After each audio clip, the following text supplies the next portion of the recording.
Mariette, the eldest daughter of the Marquis, with fiery curly hair, was deeply saddened. Tears streamed down her cheeks as she begged her father not to marry her to an old man whom she did not love. The younger brother sat next to Mariette, watching what was happening. The father persistently asked his daughter to calm down, while the baby was indignant, not understanding what was happening. The lady, depressed and sad, admitted that she could not stand a single day of marriage to an old man who did not inspire an iota of feeling or respect. A man, the Marquis of Markrate, with long hair and a mustache, tenderly addressed his daughter, asking her not to be upset. He confidently assured her that he would definitely find a way to get out of this situation. Covering his mouth with his hand, Alphonse said quietly that Count Juan had already given a warning, adding a note of alarm and concern to the conversation. Suddenly, a lady with a cane joined them. Her confident steps and presence immediately attracted the attention of everyone gathered. A young and at first glance fragile girl, crossing the threshold with slight excitement, asked in a quiet voice how much more money their family would have to give to the Count. It was Blanche, the second daughter of the Marquis, who had straight blonde hair and eyes as clear and transparent as a dewy morning meadow. The head of the family, immersed in deep thoughts and complete silence, met his child with great feeling and tenderness, as if he was meeting a long-awaited miracle. While Alphonse coughed, Mariette angrily asked if her sister had ever thought that she might have to marry a disgusting count for a measly amount of money. Blanche, looking away slightly and with obvious regret in her voice, said that she did not mean anything like that, and sincerely apologizes for the possible misunderstanding. The man stated that the interest was half of the remaining principal, so it was equal to half of the remaining debt. With the horror of the youngest daughter, it became clear what catastrophic consequences could occur if their family did not pay off the debt by the end of the month. The man, lounging imposingly in a chair with a barely noticeable smile on his lips and a relaxed look, spoke in detail about another way to pay off debts. For example, one could consider selling a mansion. A little girl with large bows on her head, full of anxiety and excitement, with a plea in her voice, began to beg her father not to commit this act, hoping that he would reconsider his decision. The youngest son, barely holding back a strong cough, covered his mouth with his hands, showing with all his appearance that he felt very sick and needed rest or even medical attention. With tears in her eyes and a trembling voice, Mariette despairingly declared that in this way she would never be able to fulfill her dream of becoming the prince's wife, no matter how hard she tried. Sighing wearily, the man said that it was unlikely that even with all their efforts, they could lay claim to the place of the royal couple, especially in their current position.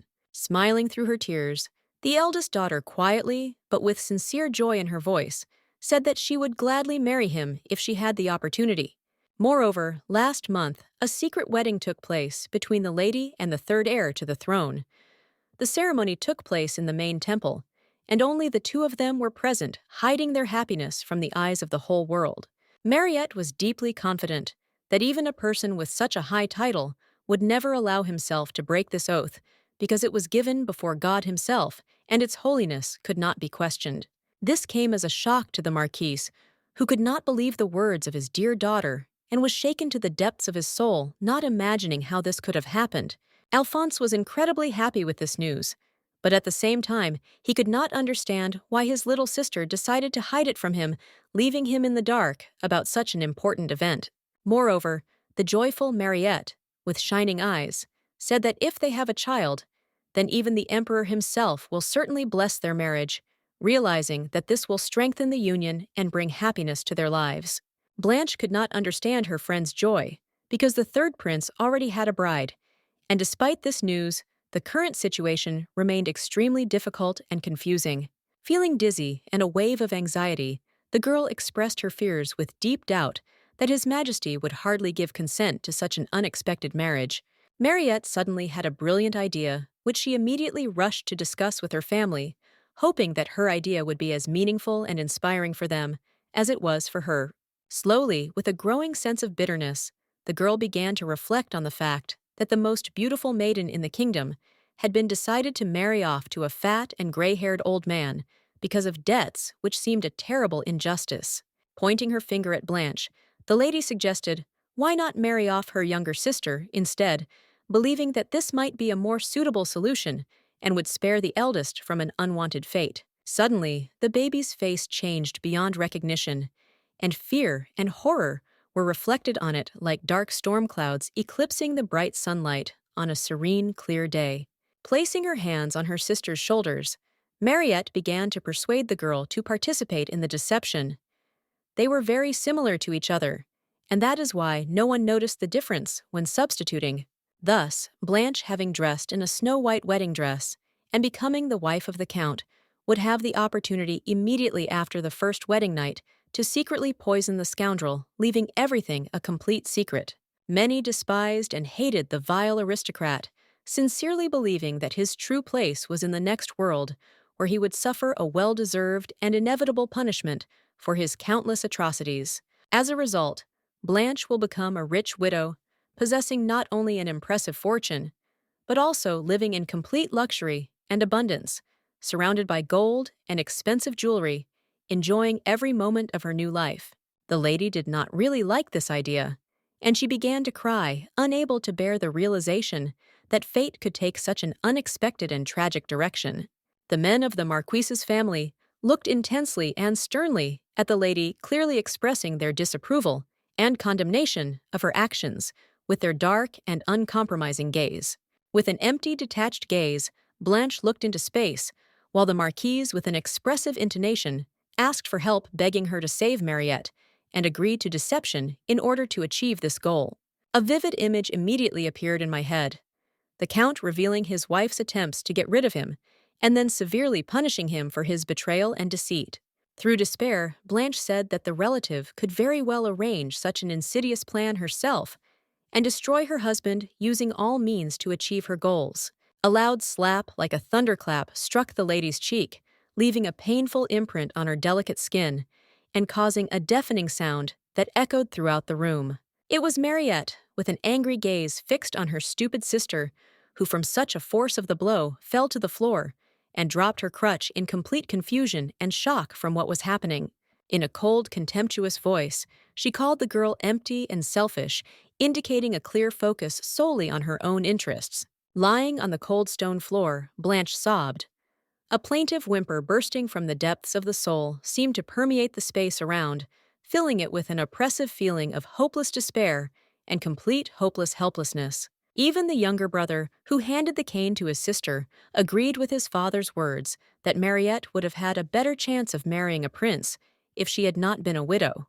The boy, smiling sweetly, said that if all their problems with logs were solved, it would make their life much easier and eliminate many current difficulties. Roughly reproaching the lady, the Marquis noted that despite her obvious deformities and disabilities, he always took care of her, and in response, she behaved so vilely and ungratefully that his patience and kindness were undeservedly wasted. However, it was always like this.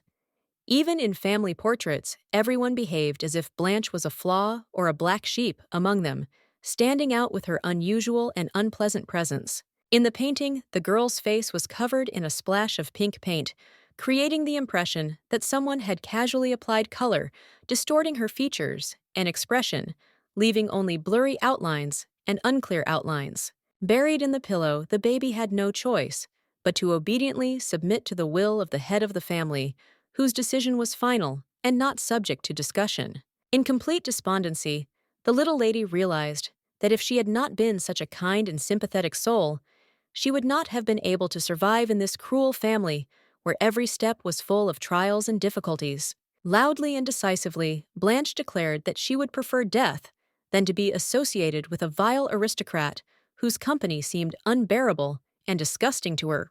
Mariette hastened to gently reassure the worried father, assuring that her words were just an empty and thoughtful bluff designed to completely mislead her opponents and calm down unnecessary but growing unrest. This merciless phrase left a deep wound in the heart of the lady, whose life was already filled with endless difficulties and suffering, as if adding the final touch to her long list of trials. Turning away from the family and going to the window, Blanche could not hold back the laughter that burst from the woman's lips, like a freed stream under the influence of what she saw and heard. With a sad smile on her lips, she decided to throw in her lot with the Count, as if she was choosing between a heavy burden and an unknown but full of uncertainty path. All relatives expressed their approval and genuine happiness, emphasizing how happy they were for the successful outcome and the significance of this event for the whole family. However, it was at this moment that Alphonse noticed something unusual and disturbing in his sister's behavior, which attracted attention and caused genuine concern. The girl's eyes looked empty and lifeless as she greeted her imaginary husband with an expression of complete concentration, as if she were in her own world of illusions. Without wasting any time to think, Blanche decisively jumped out of the window, rushing downwards, as if her body was driven by an inexorable force. This time, the lady was not exaggerating when talking about her readiness to face death. Bare feet walked on the cold stone floor, feeling how every unevenness and icy touch of the stone penetrated them, causing a persistent feeling of discomfort and constant cold. Blanche, dressed in a white dress, woke up with obvious surprise behind bars, in a dungeon, realizing that she was in a trap that she could not even imagine in her darkest thoughts. Next to her, in a dark corner of the cell, sat a man with black hair dressed in simple work clothes. His head was lowered, and his eyes were focused on the floor as if he were absorbed in deep thought. Cold blue eyes slowly rose, and their gaze piercingly slid around the room, reflecting the anxiety and deep tension of the situation. The chains hanging from the ceiling tightly fettered the man's hands, limiting his freedom, and making every movement difficult as a symbol of an inevitable fate and lost freedom. With surprise and silent delight, the aristocrat stared at the stranger, unable to believe her eyes. The look was filled with a mixture of shock and deep wariness. A bright, mysterious smile appeared on Blanche's face when she recognized this man, because their paths had already crossed before, and memories of the previous meeting suddenly came to life in her mind. The noblewoman woke up in a cozy and soft bed, surrounded by an atmosphere of peace and comfort that so pleasantly warmed her body and soul after a night's sleep, allowing her to slowly return to wakefulness. Looking around her room, the lady realized that she was not in the real world, but in a virtual game where every detailed space and every detail around her was part of a carefully crafted digital world. Looking around in her room, the lady realized that she was not in the real world, but in a virtual game, a part of which the maiden herself had previously taken part in the development. It was an exciting dating simulator in which the main character was a charming girl with snow-white hair like sparkling snow whirlwinds. Pierre was one of the potential love interests in the plot, while Blanche was his younger sister and a minor character who did not have a significant impact on the development of events. Looking at her sore leg, the girl remembered that there was nothing like this in the game she had been playing so enthusiastically, and this thought caused a strange feeling of anxiety and bewilderment in hers. The maid, her hair neatly braided into a bun, entered her mistress's chambers, and bowing her head respectfully asked if everything was all right and if she needed any help. The servant, covering her face with her hand, could not hide her excitement. The woman's eyes expressed deep concern, as if every word coming out of her mouth was permeated with anxiety and fear of impending disaster. It was Fleur, and according to the system, she was deeply upset and disappointed that the fragile mistress recovered so quickly and unexpectedly. Smiling her characteristic sarcastic smile, Blanche ordered the maid to immediately bring her a glass of water, thereby emphasizing her superior position and superiority. The maid was shocked and in complete shock that the mistress, who previously suffered from stuttering, suddenly stopped doing so, as if magically getting rid of her old problem. Almost laughing at the mistress, the servant reminded her that just recently a priest had come to see them, and after such a visit, Blanche was unlikely to be able to recover, since her condition was now making her disabled, perhaps for the rest of her days. The system notified that earlier, Fleur, violating generally accepted norms, spat into a glass of water without any embarrassment, leaving this disgusting stain on the contents. Throughout her life, the maids, despite the efforts of the mistress, constantly and mercilessly mocked and humiliated her, emphasizing her shortcomings and weaknesses at every opportunity. The lady's hand gripped the container tightly. Her fingers seemed to dig into the material from overwhelming anger and indomitable determination. With each passing moment, rage steadily accumulated inside, as if ready to burst out. The water was suddenly splashed into the maid's face, causing her to scream in complete horror and confusion from the sudden shock which led to instant confusion and a complete loss of composure. Looking angrily at her mistress, the maid turned to her with obvious bewilderment and anger in her voice, full of rage and misunderstanding. Blanche gave strict orders to Fleur to immediately bring the head butler to tell him something extremely important and urgent. Clear and confident steps were heard along the long corridor, their booming echo reflected repeatedly from the walls in the dead silence, instantly attracting the close attention of everyone nearby and forcing them to listen warily. The man responsible for managing the Marquis's mansion entered the aristocrat's chambers, and addressing her attentively and respectfully, was ready to listen to all orders and instructions. The worker was sincerely glad that the mistress had awakened, but did not fail to note that the woman's mind was apparently still in confusion, hinting at a cruel act towards Fleur. Sitting in her bed, Blanche thoughtfully asked her uncle whether her father remained just as determined in his intention to marry her to the Count. The voice trembled with excitement, and concern flashed in the eyes. Averting his eyes to the side, the butler nodded reservedly in agreement, as if trying to hide his true feelings. His gaze was full of silent understanding. Smiling awkwardly, the servant restrainedly reported that the Marquis, having demonstrated his influence, had arranged it so that instead of his eldest daughter, it was Blanche who would become the Count's wife. In the original storyline, after the tragic death of her sister, Mariette was forced to become the wife of a scorned aristocrat, whose treachery and cruelty eclipsed even the darkest expectations. Pleased that Blanche had accepted her fate, the butler asked Fleur to prepare aromatic tea to celebrate the moment with a slight smile. However, the young lady intervened, declaring that there was no longer any need for making tea, since the maid who could do it had already been fired. Shocked to the core, the lady could not believe her ears, unable to understand how she could be deprived of a position that she considered an integral part of her life and status. But then Blanche took her jacket off her shoulder and showed how carelessly the servants treated her. The lady emphasized that no aristocrat's bride should look like this, which was especially unacceptable for her. The man tried to justify his reluctance to cooperate with Mustard, arguing that the dismissal of Fleur could lead to unforeseen complications, which would certainly create additional difficulties. The girl's uncle himself was afraid that this unreasonable girl might tell someone about her unsuccessful attempts to take her own life, which caused him fear and anxiety. The noblewoman recalled that the basement was empty and hinted that it should be used to punish the disobedient maid. The servant could not find peace and continued to ask the mistress many questions, trying to understand the reasons for her cruel behavior towards her friend, which seemed completely unfounded to her. Suddenly, a sharp sound of a reciprocal slap was heard in the air, which was directed directly towards Fleur, and this caused considerable surprise among those present. Without showing any sympathy, the aristocrat stated that for the past 3 years they had not been friends. The woman's words sounded with cold cruelty, leaving everyone confused.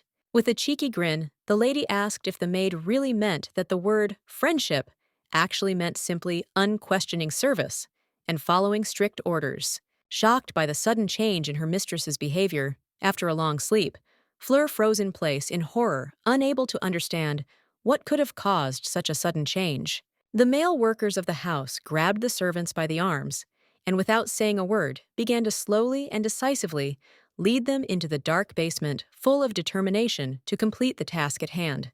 The door slammed shut behind me, leaving only the echoes of a loud bang and a deep sense of complete isolation in the air, as if the world around me had disappeared. Sitting on the bed, the girl thought that this game was created specifically for Anastasia, as if all the elements were aimed at satisfying her own needs and interests.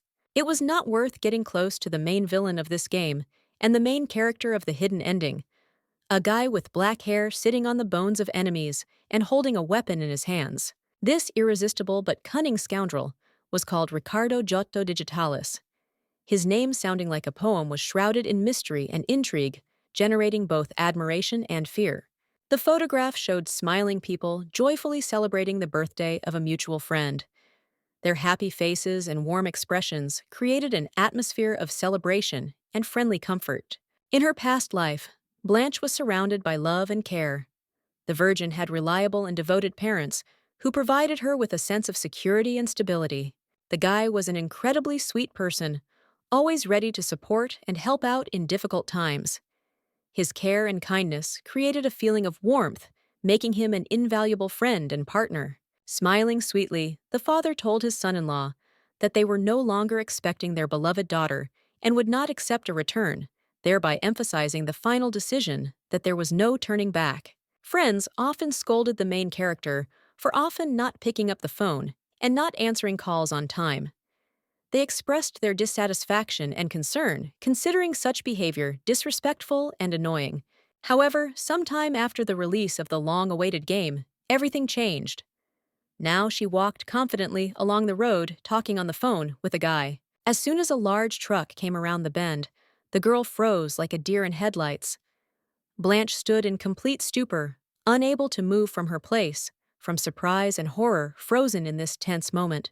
The phone slipped from my hands and fell to the ground, and the screen cracked, breaking into many small cracks that quickly spread across the rough surface. After her memories returned to her, the lady realized that no one had truly loved her in this life. This realization took the form of a bitter revelation, forcing her to think deeply about the ruthless loneliness. The door opened, and the youngest son of the Marquis family walked in, smiling brightly and greeting his sister. His joyful expression and warm greeting filled the atmosphere of the room with light and comfort. Approaching the relative, he began to inquire about her well-being, sincerely surprised by the sudden cure for her stuttering, which seemed to happen as if by magic. Blanche suddenly remembered that she could heal her leg with the help of a magic ointment, which, as it turned out, has amazing healing properties. Alphonse, leaning towards the bed, irritably and angrily attacked the stupid girl, reproaching her for such a rash act that almost destroyed all their carefully thought-out and strategically verified plans. Suddenly, the lady realized that she could see the boy's status window, which stated that he was 10 years old and described his abilities. At that time, the guy continued to complain that his older brother even had to call a priest. Comparing her status to the boy's, Blanche realized that, due to her high stress levels and low physical condition, her performance was significantly lower in all aspects. While the lady was thinking about her morality, which was indicated by strange squares, Alphonse was indignant, since his sister did not pay attention to him at all and did not listen to the comments. The boy, portraying himself as a sick person, tried to evoke pity from his older sister, hoping that sympathy and compassion would help him achieve what he wanted. Suddenly, the girl came to the realization that the cunning Alphonse, pretending to be sick and causing her pity, was actually trying to manipulate her feelings in order to achieve his goal. If he shows himself to be much weaker than this little lady, all the attention and focus will be directed solely at him. Clenching her bright dress in her fists and sobbing with grief, the girl with a plaintive voice babbled about the injustice of the fact that her favorite toy was given to her brother, leaving her without an object so dear to her heart. Holding his son close, the Marquise justified him, claiming that he was still very young and could not fully understand the consequences of his actions, which helped mitigate the situation. Alphonse grinned meanly as he watched Blanche suffer a derogatory rebuke for his rude behavior. The mocking expression on her face was full of pleasure from the way she blushed with shame and painfully tried to hide her embarrassment. The boy, relying on his most sincere and reverent feelings, persistently continued to call his relative, who, as if spellbound by magic, flew among the clouds, not noticing his plea. Frightened, Alphonse began to walk away, when, having received no response other than a restless cough, he felt that his efforts remained without a proper response.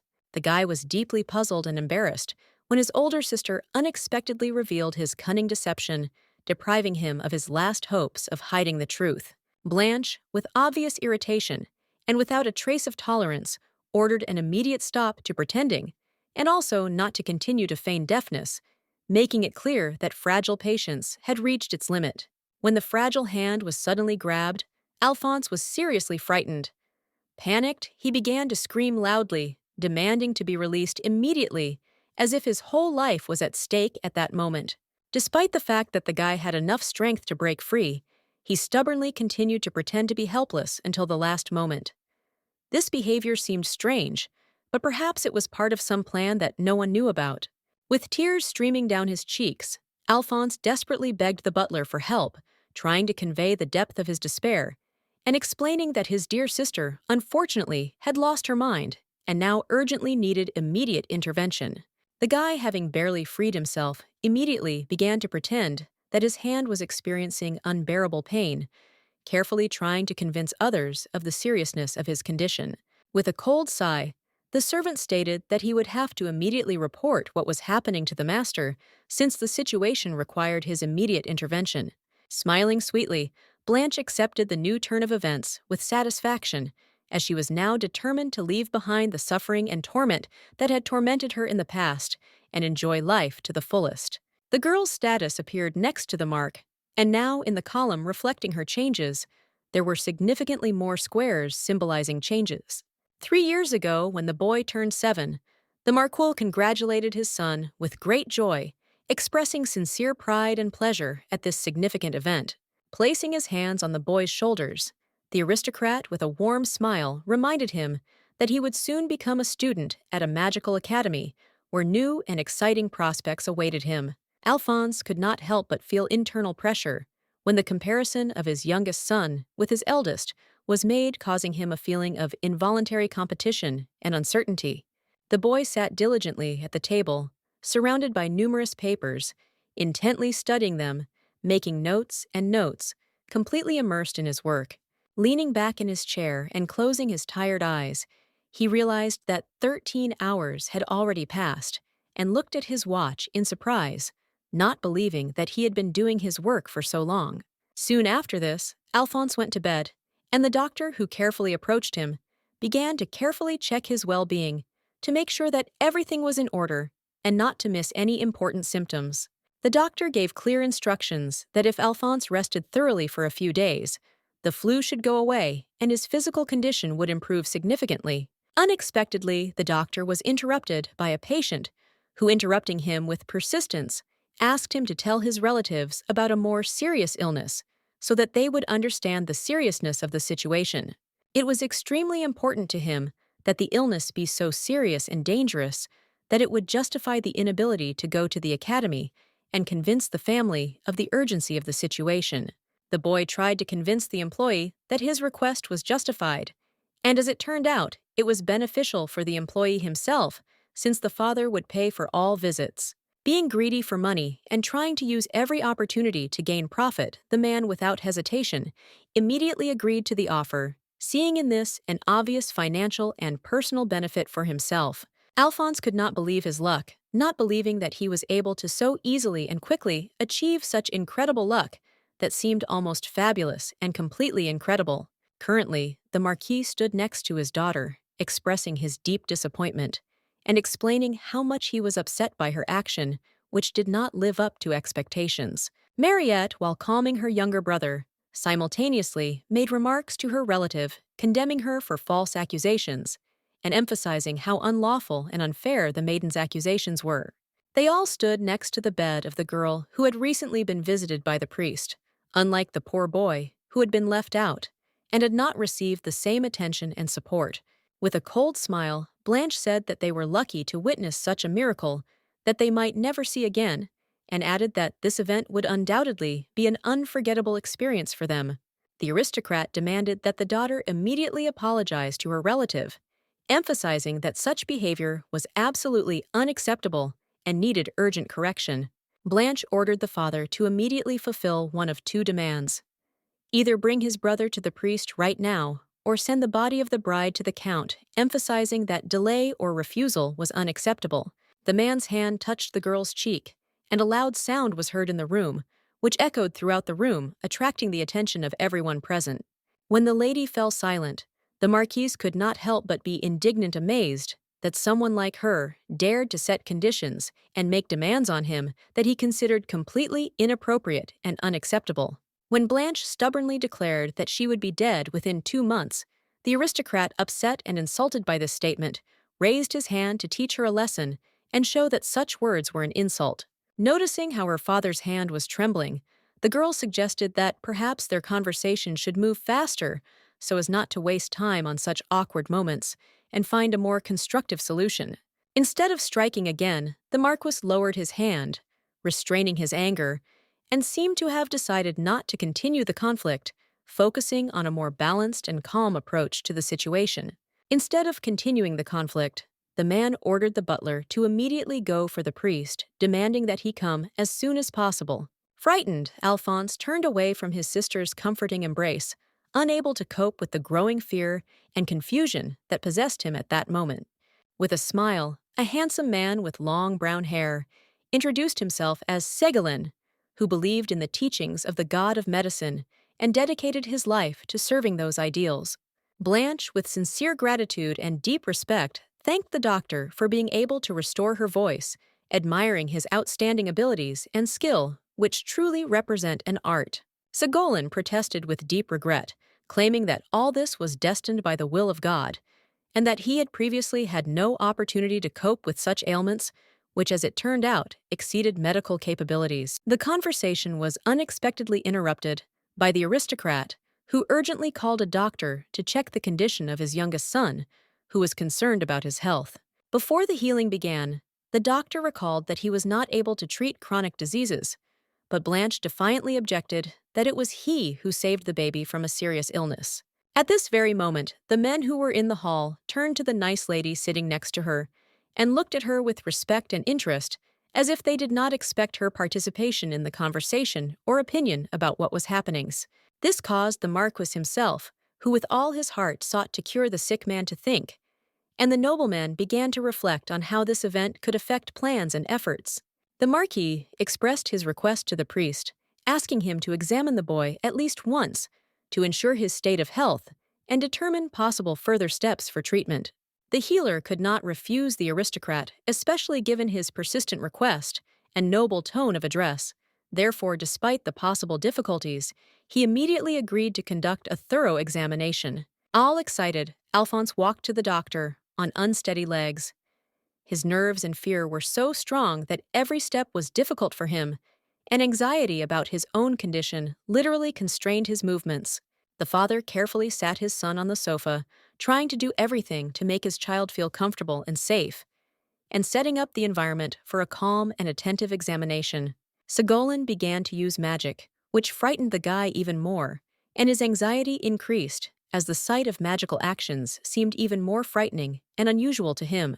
Unwilling to participate in the healing process, Alphonse rose to his feet, pushing his parent away with vigor in a show of determination and independence. On strong and healthy legs, the boy quickly walked towards the closed doors. Every movement was filled with the desire to overcome obstacles on the way to their goal.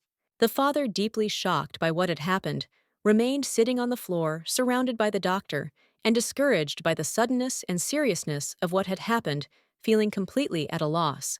The Marquise, with curiosity and wariness, inquired why the young man had suddenly run away, trying to understand the reasons for such abrupt and inexplicable behavior. The priest himself, confirming the words of the aristocrat, was also amazed at the enormous strength that was inherent in this little child, wondering how such majestic power could be contained in such a fragile body. The pleased lady asked her father with interest why he did not go after his disobedient son, who lied to teach him a lesson, expressing surprise at the inaction and lack of decisive action. Standing up, the man could not believe that he had been listening to lies from his own boy for the past 3 years, feeling deeply shocked and betrayed by the deception that had been hidden for so long behind a facade of trust. Blanche could not hide her mockery. Her face broke into a contemptuous smile, reflecting all the disdain and gloating towards what was happening.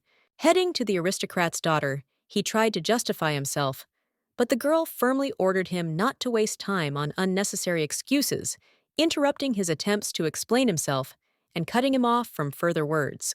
The nobleman was glad that dear Blanche understood her father's words so quickly and easily, noting how insight and understanding of circumstances exceeded expectations.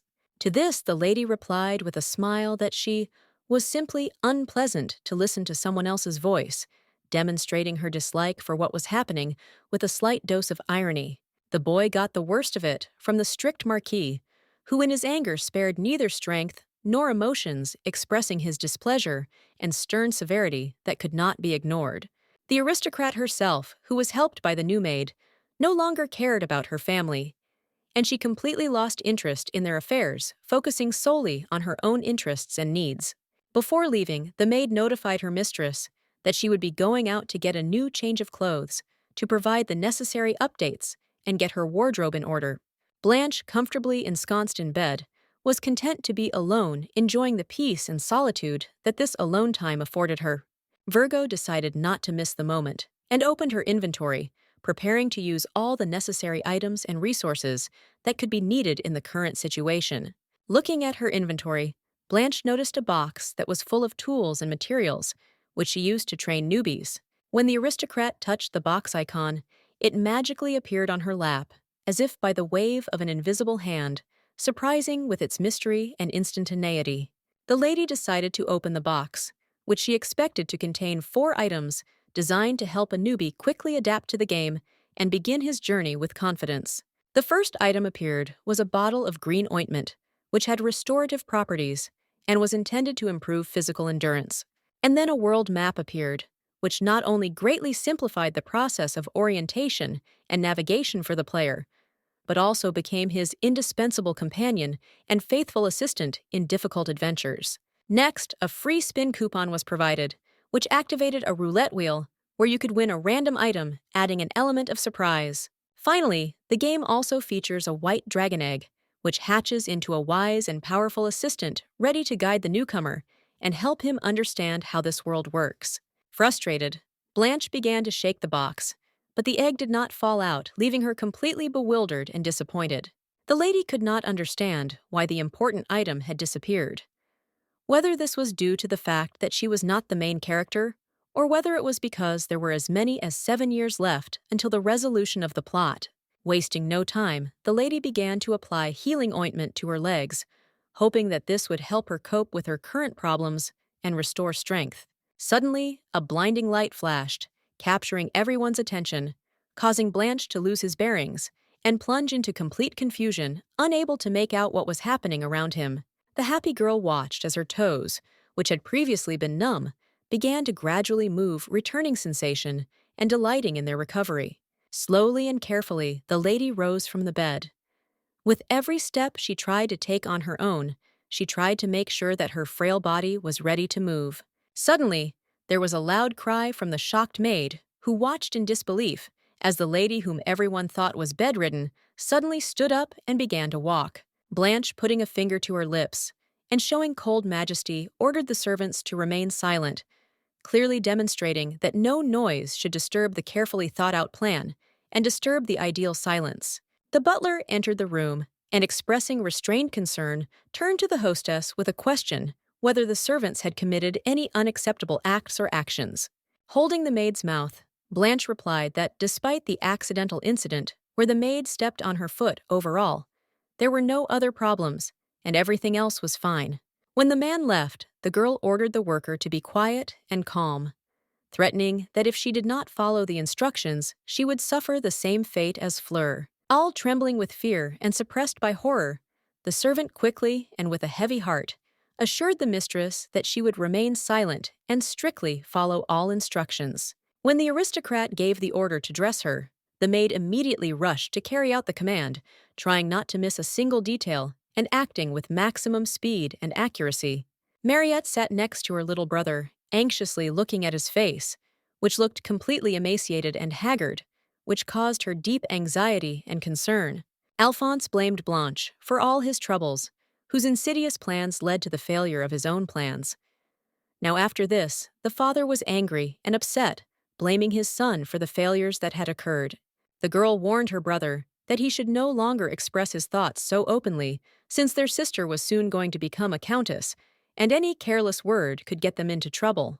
She could not help but admit that Juan was far from the most pleasant person and showed himself to be a real abomination, but his colossal fortune and wealth made him an extremely influential and important person in society. With a mocking smile, Mariette stated that by marrying the rich, Juan Blanche would finally be able to really help her family, because marriage with such a wealthy man would bring long-awaited financial support and stability. Hugging her brother, the girl asked him to help support her poor sister, hoping that their support and care would help her cope with difficulties and restore lost strength. If this is not done, Blanche may not listen to Mariette, who smiled evilly at the same time, despite hidden concern for the possible consequences. There were only 2 months left before the wedding, and the mansion, washed by the morning rays, sparkled and shimmered as if covered with golden light, which gave it a special charm and created an atmosphere of anticipation. The maids, waking up the little lady, informed her that her older sister was already waiting and advised her to wash herself and put herself in order as quickly as possible so as not to delay the important morning meeting. Waking up, Blanche could not understand what was happening. Her confusion only intensified until she began to become aware of the situation around her. Yawning, the girl barely remembered how yesterday she had activated a free coupon for services, while the servants, with utmost care and attention, helped her get dressed and neatly comb her hair. When midnight came, the girl, with excitement and trepidation, spun the rainbow roulette full of bright colors and tints, hoping to receive the coveted gift from the systems. Despite all her efforts and expectations, Blanche only received a healing potion made by a low-class witch, which was contained in an inconspicuous simple bottle. The joyful maids told the young lady that Mariette was waiting for her for tea in the greenhouse, and also brought her a beautiful new dress with exquisite jewelry. Wearily dropping her head on the pillow, the girl said that she had no desire to go anywhere, which greatly frightened the servants, who did not expect such a refusal and were confused by the unexpected decision. The ladies were not going to give up so easily, and in order to convince the girl, they enthusiastically presented an expensive dress from a famous atelier, as well as pearls given as a gift from Blanche's mother. It was impossible not to notice how old the piece was, as the pearl beads showed numerous scratches, giving it a worn look. The dress that Blanche was now offering had once been purchased by Mariette herself, but she soon abandoned it as soon as she saw another lady in the same outfit. With a grin, the lady asked her maids if they really thought their mistress was so stupid as not to notice their cunning and tricks. Turning away from the servants and settling down on the bed, the girl sarcastically asked to tell Mariette that she was under no circumstances going to wear such expensive and beautiful things. Soon a relative appeared in her sister's chambers, dressed in a beautiful blue dress with bright red curls that effectively emphasized her sophisticated image. With a smile, the lady explained that this dress and jewelry were chosen by maids who do not understand fashion at all, and therefore their choice should not be taken seriously. Blanche could hardly contain her laughter, noting how terrible the taste of her sister's henchmen was, as if they did not know what real fashion and style were. These words angered Mariette, who sternly warned her to be more polite since she truly cared for her and did everything possible for her good. Acting like a real angel, the girl added that she had been taking care of her father's younger children since the death of their mother, emphasizing her sacrifice and constant attention to the family. In a cold and piercing tone, the heroine asked whether the fact that Mariette turned her into a cripple could also be considered a sign of concern, like all the other actions that she tried to pass off as kindness and attention. The girl remained motionless, like a statue, her body frozen in one position, as if spellbound, and her eyes widened in surprise and shock, reflecting deep shock. The aristocrat, with an icy expression on her face, and without the slightest hint of compassion, ordered all the servants to leave the room, immediately demanding that they leave the space right now. As a result, the room was empty, and the girls were left completely alone, surrounded by silence, in which the echo of their own thoughts seemed especially loud. Leaning towards her sister, the noblewoman asked with curiosity and slight irritation what exactly she meant uttering such nonsense, as if her words could reveal some important secret. Mariette tried to put pressure on Blanche, strictly ordering her not to utter such words in front of strangers again. Such words could cause serious harm or create an awkward situation. No longer willing to give in to Mariette's demands and bend under her pressure, Blanche decided to give a decisive rebuff, showing firmness and persistence in her refusal. This character originally did not have a limp, which was only the result of an accident that occurred when the poor girl was thrown off a ledge. It was the older sister who caused this acting like a real villain, after which she fled the scene of the crime, leaving her relative to suffer the consequences. Mariette began to worry, and her cold calm quickly gave way to anxiety when she realized that the situation was rapidly getting out of control and threatened to have serious consequences. With a mocking grin, Blanche said that Mariette was worth nothing more than ordinary trash, and added that she could no longer bear her presence in this place. The little lady resented this treatment, and feeling deeply resentful, became hostile towards her sister. Feelings were filled with anger and distrust. The aristocrat hastened to remind that if Blanche had disappeared from the mansion at the moment, she would have had to become the wife of the vile count, whose intentions and reputation were far from the best. A noblewoman with curly hair sharply ordered to immediately stop talking about this nonsense, recalling that she was her father's favorite daughter and could become the wife of the prince himself. These words almost caused Blanche to laugh, which she could hardly restrain. If the third heir to the throne really intended to marry her, he would have paid a visit long ago and made a formal proposal. Mariette tried to justify her lover by claiming that the man was simply busy with his duties and did not have the opportunity to devote time to her, although this excuse seemed insufficient for all parties. Blanche called her sister a fool, claiming that she had chosen only a real womanizer as her husband, who did not deserve attention and respect. The older lady hastened to answer, reminding that it was the relative who had no opportunity to move, much less escape, which deprived her of freedom of choice and action. Before leaving, Mariette left her sister with orders to begin preparing for the wedding, little by little, assuring her that this moment was just around the corner and that all preparations needed to be started as soon as possible. Thinking about how careless the lady was, Blanche decided that she herself was not going to put up with this marriage, and despite all the circumstances, intended to run away from the marriage in order to avoid this inevitable fate. At this time, a man with an unusual appearance asked the gentleman whether he was really going to poison his bride, as if the question itself was unusually acute and alarming. The aristocrat, picking up a glass of drink, agreed with the statement that if the cripple dies, then the most beautiful woman in the kingdom will become his sweet wife. A servant with an earring and a beard reminded the owner that the elder brother of the Marquis's family agreed to become the count's servant if he agreed to marry a girl with a physical defect. Juan had deep doubts that the spoiled boy could really help him in the smuggling business, since his inexperience and habit of a comfortable life could become a significant obstacle. Having bowed respectfully before the master, the servants hastened to carry out all his instructions, showing complete submission and readiness to follow every order. The man was also interested in what to do with their imprisoned boyfriend, who was in prison. He sought to find a solution to deal with this problem so as not to leave it unattended. His name was Ricardo. The boy was covered with abrasions and wounds, which clearly indicated the cruel trials and suffering that he had to endure, which left visible traces of torture on his body. The servant mockingly asked if the owner was going to send money to the guy's father and leave him alive, as if this was the most important question in this situation. The aristocrat laughed, noting that if he paid the full amount, his financial condition would be halved. Such a load would be too much for him. And while the nobleman kept the boy in prison, the father did not have the right to even say a word. As a result, Juan will become the richest man on the continent and will acquire a beautiful wife, which will ensure an outstanding position in society.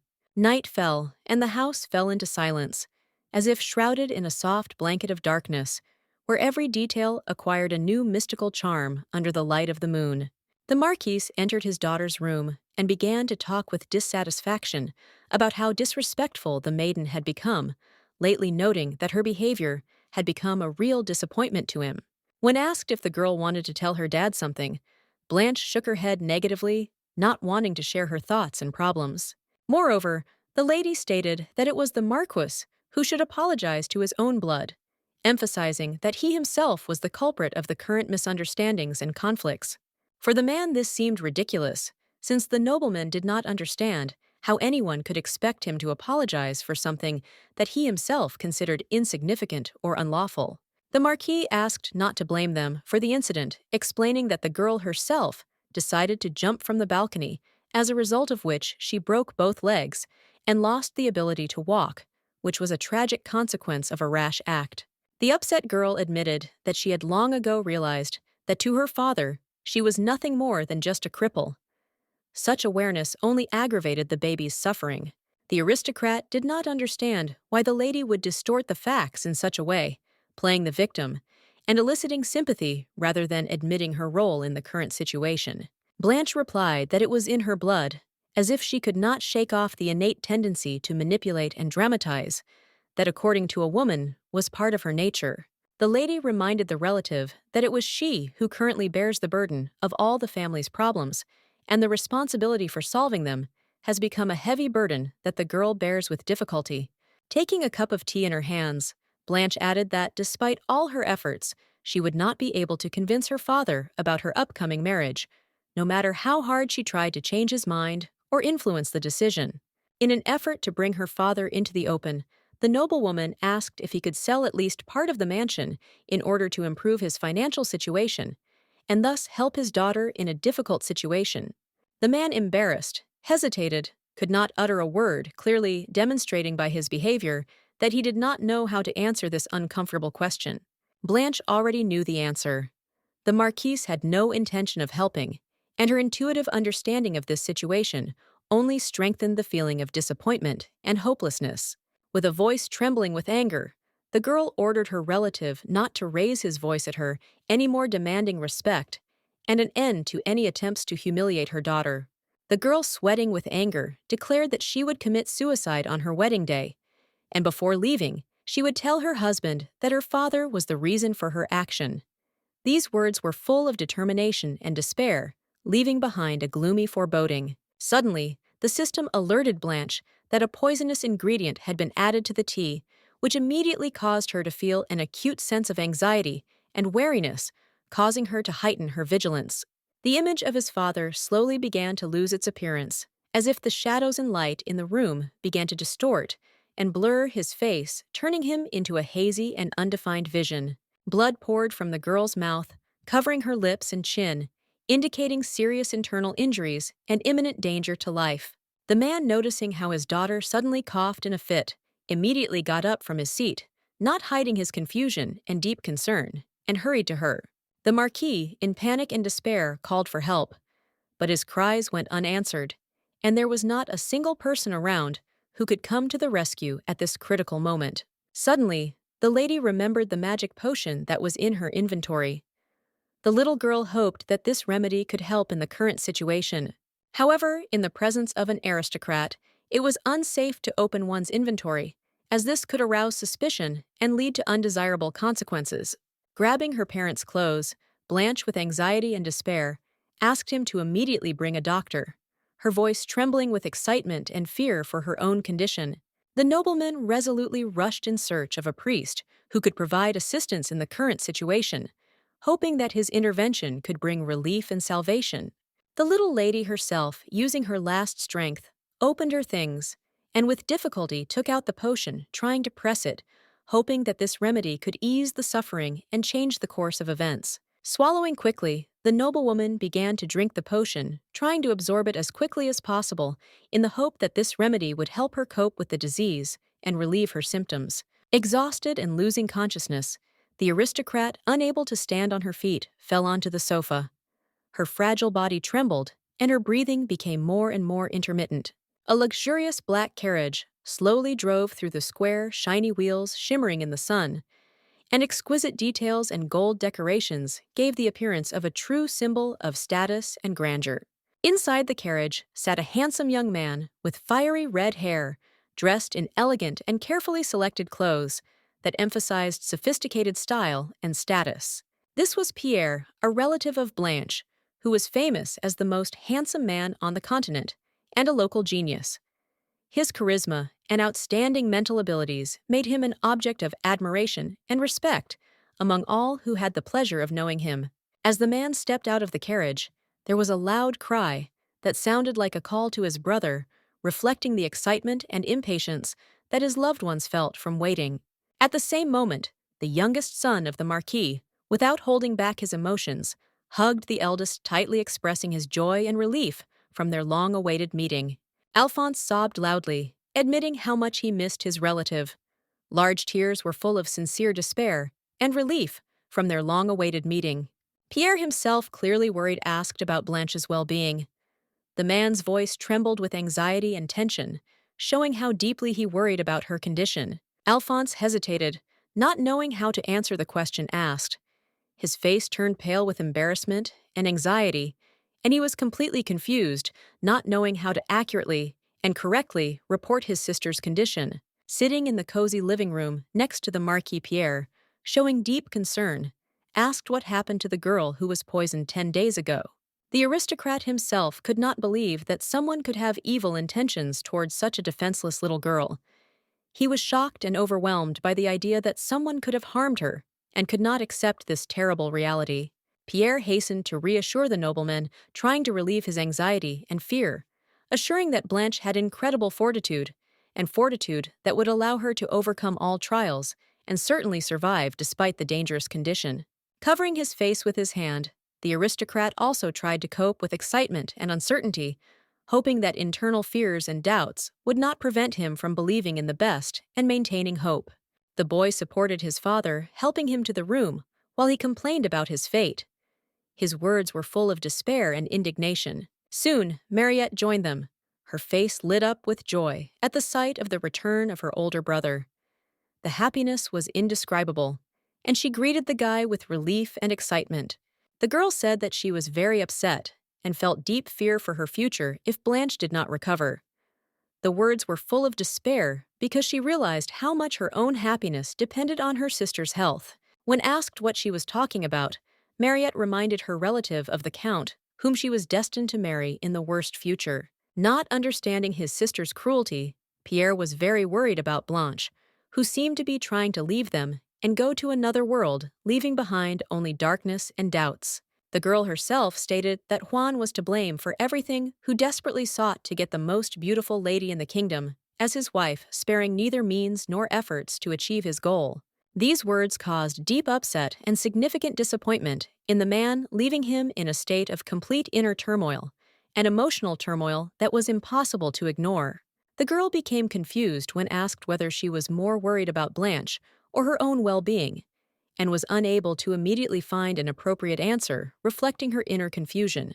Pierre himself was well aware that Mariette was only concerned about her own interests and well-being, not paying attention to those around her and their problems. With ridicule, the maiden said that her brother always presented her in an unfavorable and negative light, trying to belittle her merits and exaggerate her shortcomings. Pierre, consumed by deep frustration and inner turmoil, only remained silent, not finding suitable words to respond to the harsh reproaches and inappropriate accusations that continued to come.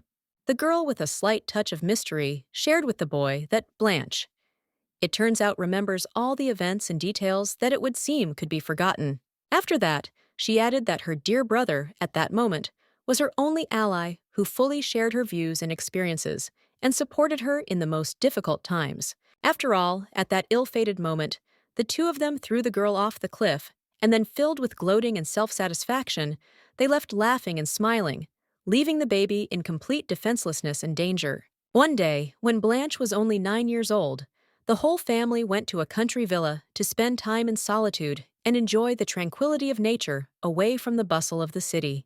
The older children could not stand the younger one experiencing constant irritation and dissatisfaction with her, which sometimes resulted in minor and major nagging and manifestations of disrespect. It was extremely unpleasant for them to have a sister with speech problems, which further aggravated their dislike for her and caused constant irritation, creating constant conflicts and discontent in the family. Afraid and trembling with fear, the girl found herself on the edge of a cliff. Her heart was beating wildly, and her gaze was fixed on the abyss that opened before her. Mariette, with a smile on her face, said that if Blanche remains sitting on the cliff until tomorrow, then they will play together as soon as a new day comes. The boy promised to bring sweets after the meal to treat Blanche and brighten up the baby's anticipation despite the difficult situation. The girl had no choice but to humbly agree, accepting her difficult fate and trying to find solace in the promises that were given to her. After this, the older children left, leaving the girl alone without any consolation or support, immersed in her loneliness and fear. They weren't going to keep their promises. Instead, the older children planned to take their sister's food and have fun without her enjoying the freedom from her presence. Blanche began only 3 days after the disappearance. Ultimately, the lady was found in the rain, lying on the grass, weak and exhausted, but still alive. This is how the third child of the Marquis's family became lame. The girl lay unconscious on the pillow. Her condition left many questions and worries. But suddenly, as if by magic, bright green eyes opened, emitting an incredible combination of surprise and faint hope despite the previous state of unconsciousness. Rising from the bed, the aristocrat grabbed her head as if trying to cope with a headache or a difficult memory. His face was distorted with pain and confusion. Getting out of bed, the little girl slowly walked towards the window. Although her steps were uncertain and her gaze was directed at the world behind the glass, in anticipation of consolation or new impressions, she was convinced that it was Juan who had given the order to poison her. And this thought haunted her, making her doubt the intentions of those around her and her own safety. The lady opened the inventory to check its contents, and her gaze ran over items that could be both useful and potentially dangerous in the upcoming events. Now she had to reconsider her previous escape plan, and Blanche chose a world map to carefully think through a new route and prepare for the next stage. Suddenly, as if by magic, a sheet of paper materialized out of nowhere in front of the little girl, as if they had created magical powers, adding something amazing to the surrounding atmosphere. The lady made a bold and decisive decision to leave the majestic kingdom of Lupine, seeking to free herself from the strict control of her father, and begin a new life filled with freedom and opportunities for her own happiness. Blanche was looking for a place where it would be possible to remain unnoticed, where someone else's identity would be difficult to reveal, and where it would be easier for a woman to find work. The card instantly disappeared from the woman's hands, as if dissolving into thin air. And after this, there was a loud echoing sound that increased the tension of the moment. Not far away, as if out of nowhere, the elder brother appeared. His appearance was imbued with deep concern. A look full of anxiety spoke of how much he worried about his younger sister. The baby, as if nothing had happened, stood calmly next to the window, as if all the surrounding chaos did not concern her, and she was in her own unperturbed world. The man, realizing the situation, immediately realized that perhaps the baby was going to jump out of the window again. Such a thought was full of anxiety and concern, because Pierre was afraid that the previous intention might be repeated. The guy moving quickly towards the girl tried to stop her, but suddenly tripped and fell, losing his balance and barely able to stay on his feet. The Marquise's son knelt down full of remorse, and with sincere regret, asked forgiveness for the mistake he had made in the past, realizing the gravity of his actions. Blanche greeted her old relative with a soft smile, expressing her sincere joy that he had finally deigned to return home after a long absence. The girl, confidently walking on her own feet and not relying on a crutch, came closer to him, demonstrating her independence and joy from the meeting. With a smile on her lips, the little girl extended her hand to the boy, and with sincere delight in her voice, said that she wanted to take a good look at her brother in order to enjoy the long-awaited meeting. Pierre was completely shocked to discover that the baby could move independently.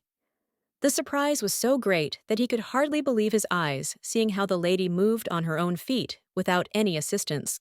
Blanche explained that her brother had previously broken her legs.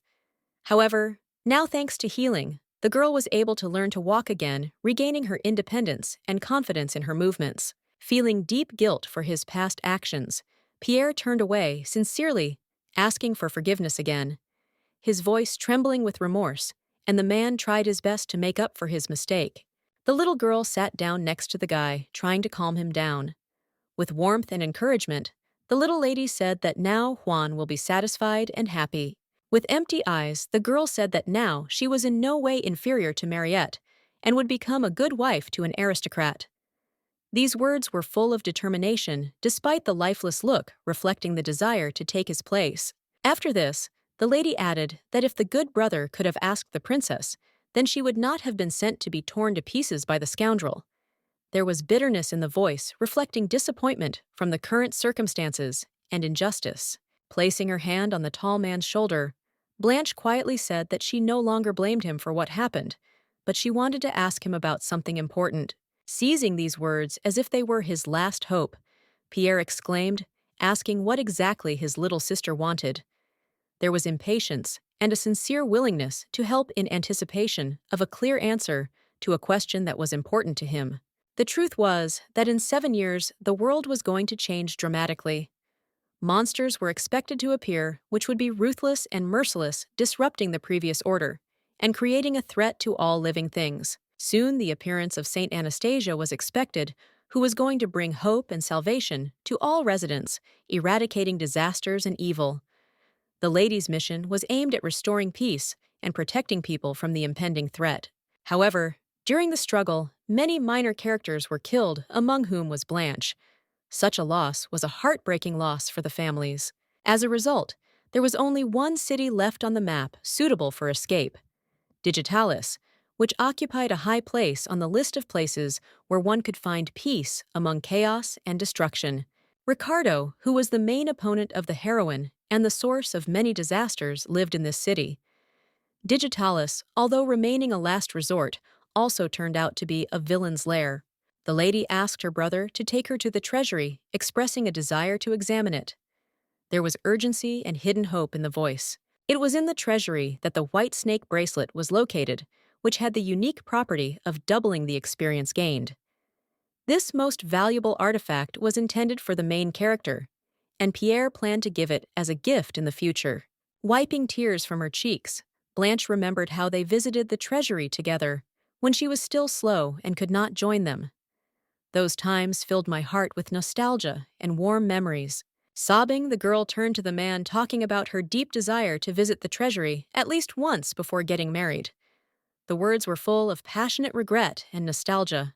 Pierre immediately grabbed his sister's hands, full of determination and care, and promised that tomorrow he would go to his father and try to find the key to the treasury. The lady rushed to hug the guy, her voice trembling with gratitude as she uttered words of gratitude. The baby hugged him tightly, unable to hide her emotions, expressing all her gratitude and joy. Immediately wiping away her false tears, the girl admitted with sincerity in her voice that Pierre was the only one in the family whom the little girl could completely trust. A golden key sparkling with jewels was in her hand, like a symbol of importance and value. The exquisite shine emphasized how much this thing meant for the fulfillment of a wish and the opening of a treasury. The Marquis gave the key to the treasury to his child, symbolizing not only access to jewelry, but also special responsibility.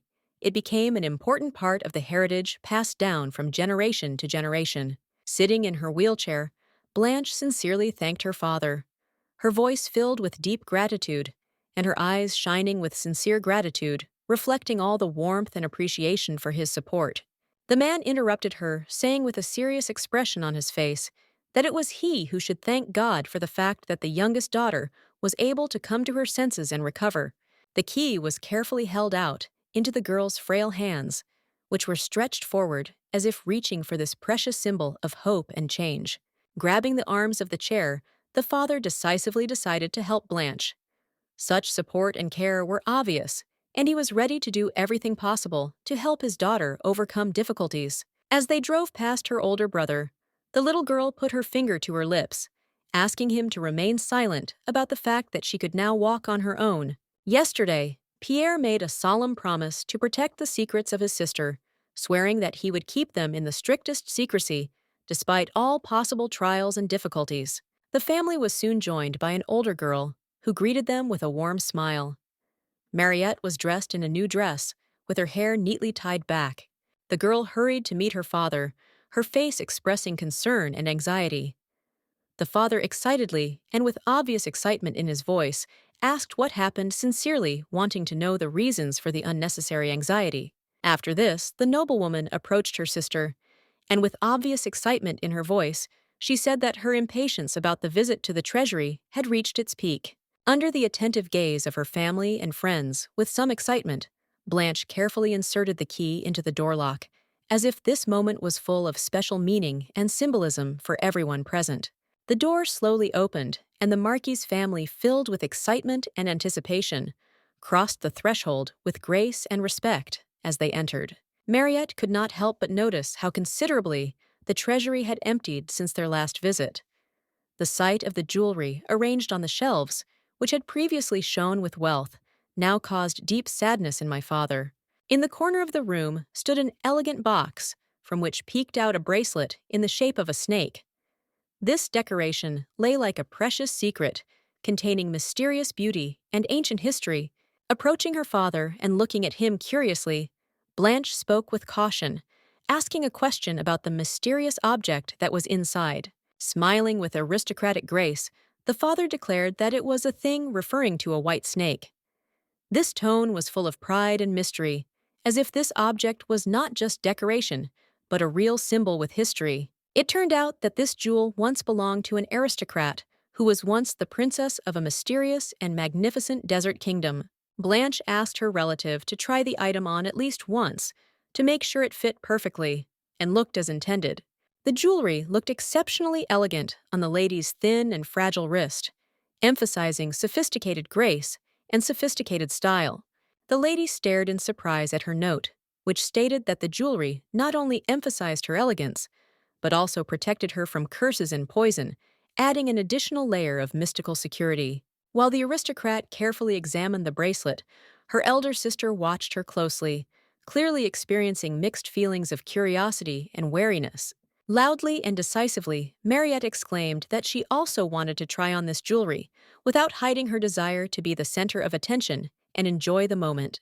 But Blanche only pulled her hand back, saying that a relative had already tried on this jewelry in childhood, and now she herself wanted to enjoy this wonderful moment. The men also sided with the younger family member, emphasizing that the day belonged only to her, and expressed their support for the lame lady. As if nothing had happened, the little girl turned to her father with a calm expression on her face, asking him with interest about the engraving that hung strangely on the wall, demonstrating genuine curiosity. Lost in thought, the man did not know where to start his story, and was internally tormented in search of an appropriate way to start the story so that it would sound correct and attractive. Blanche herself decided to take advantage of the moment when the Marquise was distracted and act decisively to achieve her goal without missing a precious chance. Right before Mariette's eyes, the aristocrat, without hiding her intentions, deftly hid the jewelry in the folds of her clothes, demonstrating an amazing ability to hide her secret plans. The elder sister was deeply indignant and, unable to resist, decided to immediately tell her father about all the events that had happened, considering it her duty. However, the Marquis only waved his daughter away, not understanding what was happening to her, and not paying due attention to her worries and indignations. Immediately changing the expression of irritation to mercy, Mariette made a naive and kind face, assuring that she was just imagining things in order to smooth out the awkwardness and calm the situation. The aristocrat continued to speak enthusiastically about the preserved image of their ancestors, sharing with keen interest the history associated with this precious artifact. Meanwhile, Mariette developed an elaborate plan to expose Blanche, who had secretly stolen their family's ancient bracelet that had been passed down to each new generation.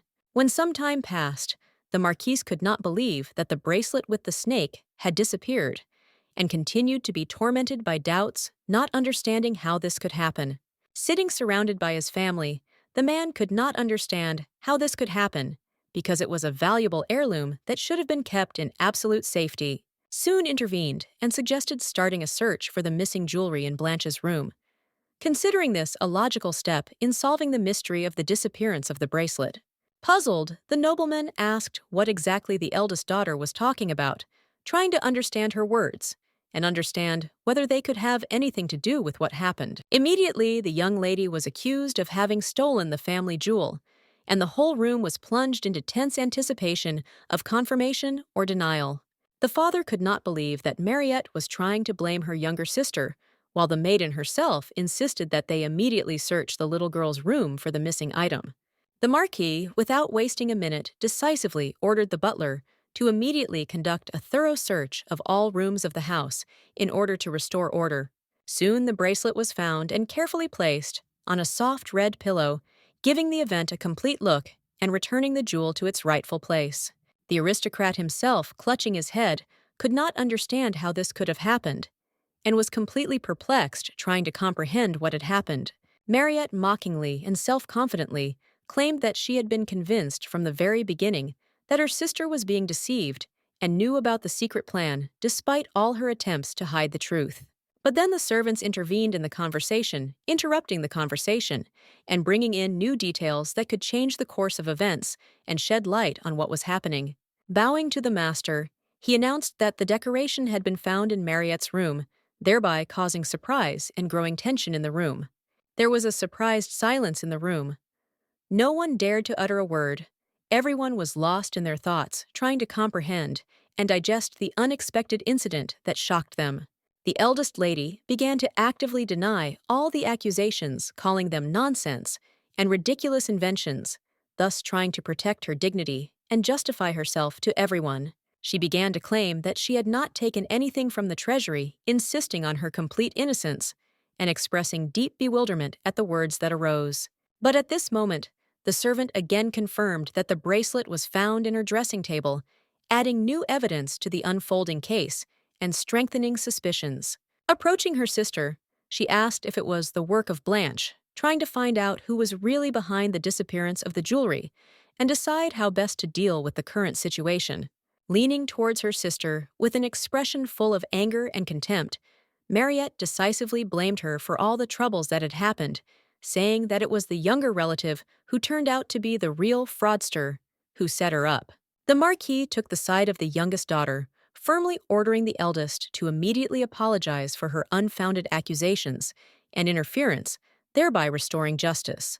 Mariette fell silent, unable to find words in response to her father's strict order. Her face was full of confusion, while the maiden stood in complete silence, realizing that any words cannot justify actions.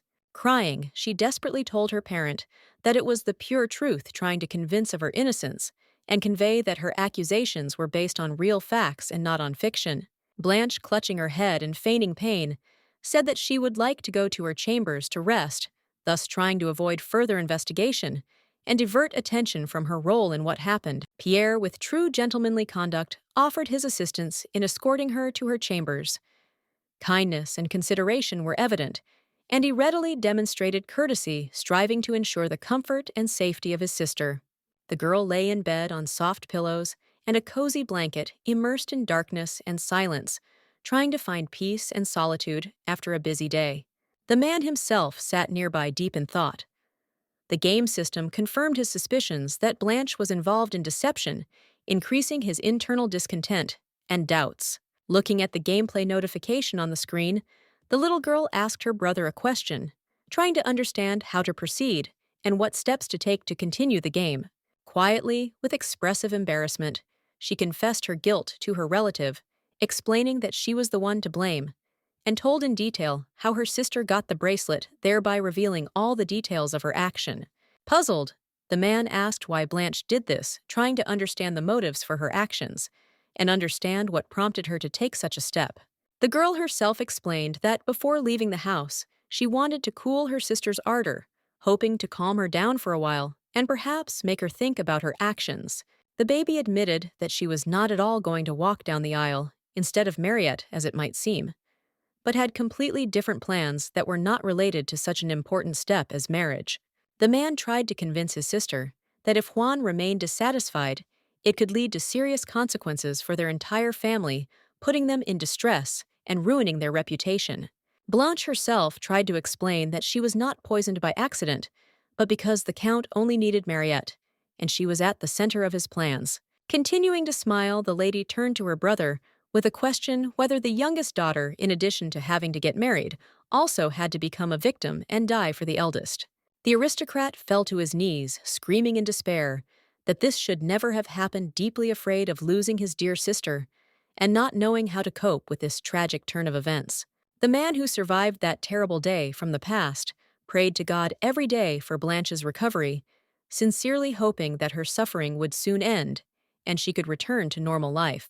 Having risen to her feet, the girl decisively ordered her brother to finally come to his senses and stop allowing grief and fear to take over him, calling on him to show perseverance and courage.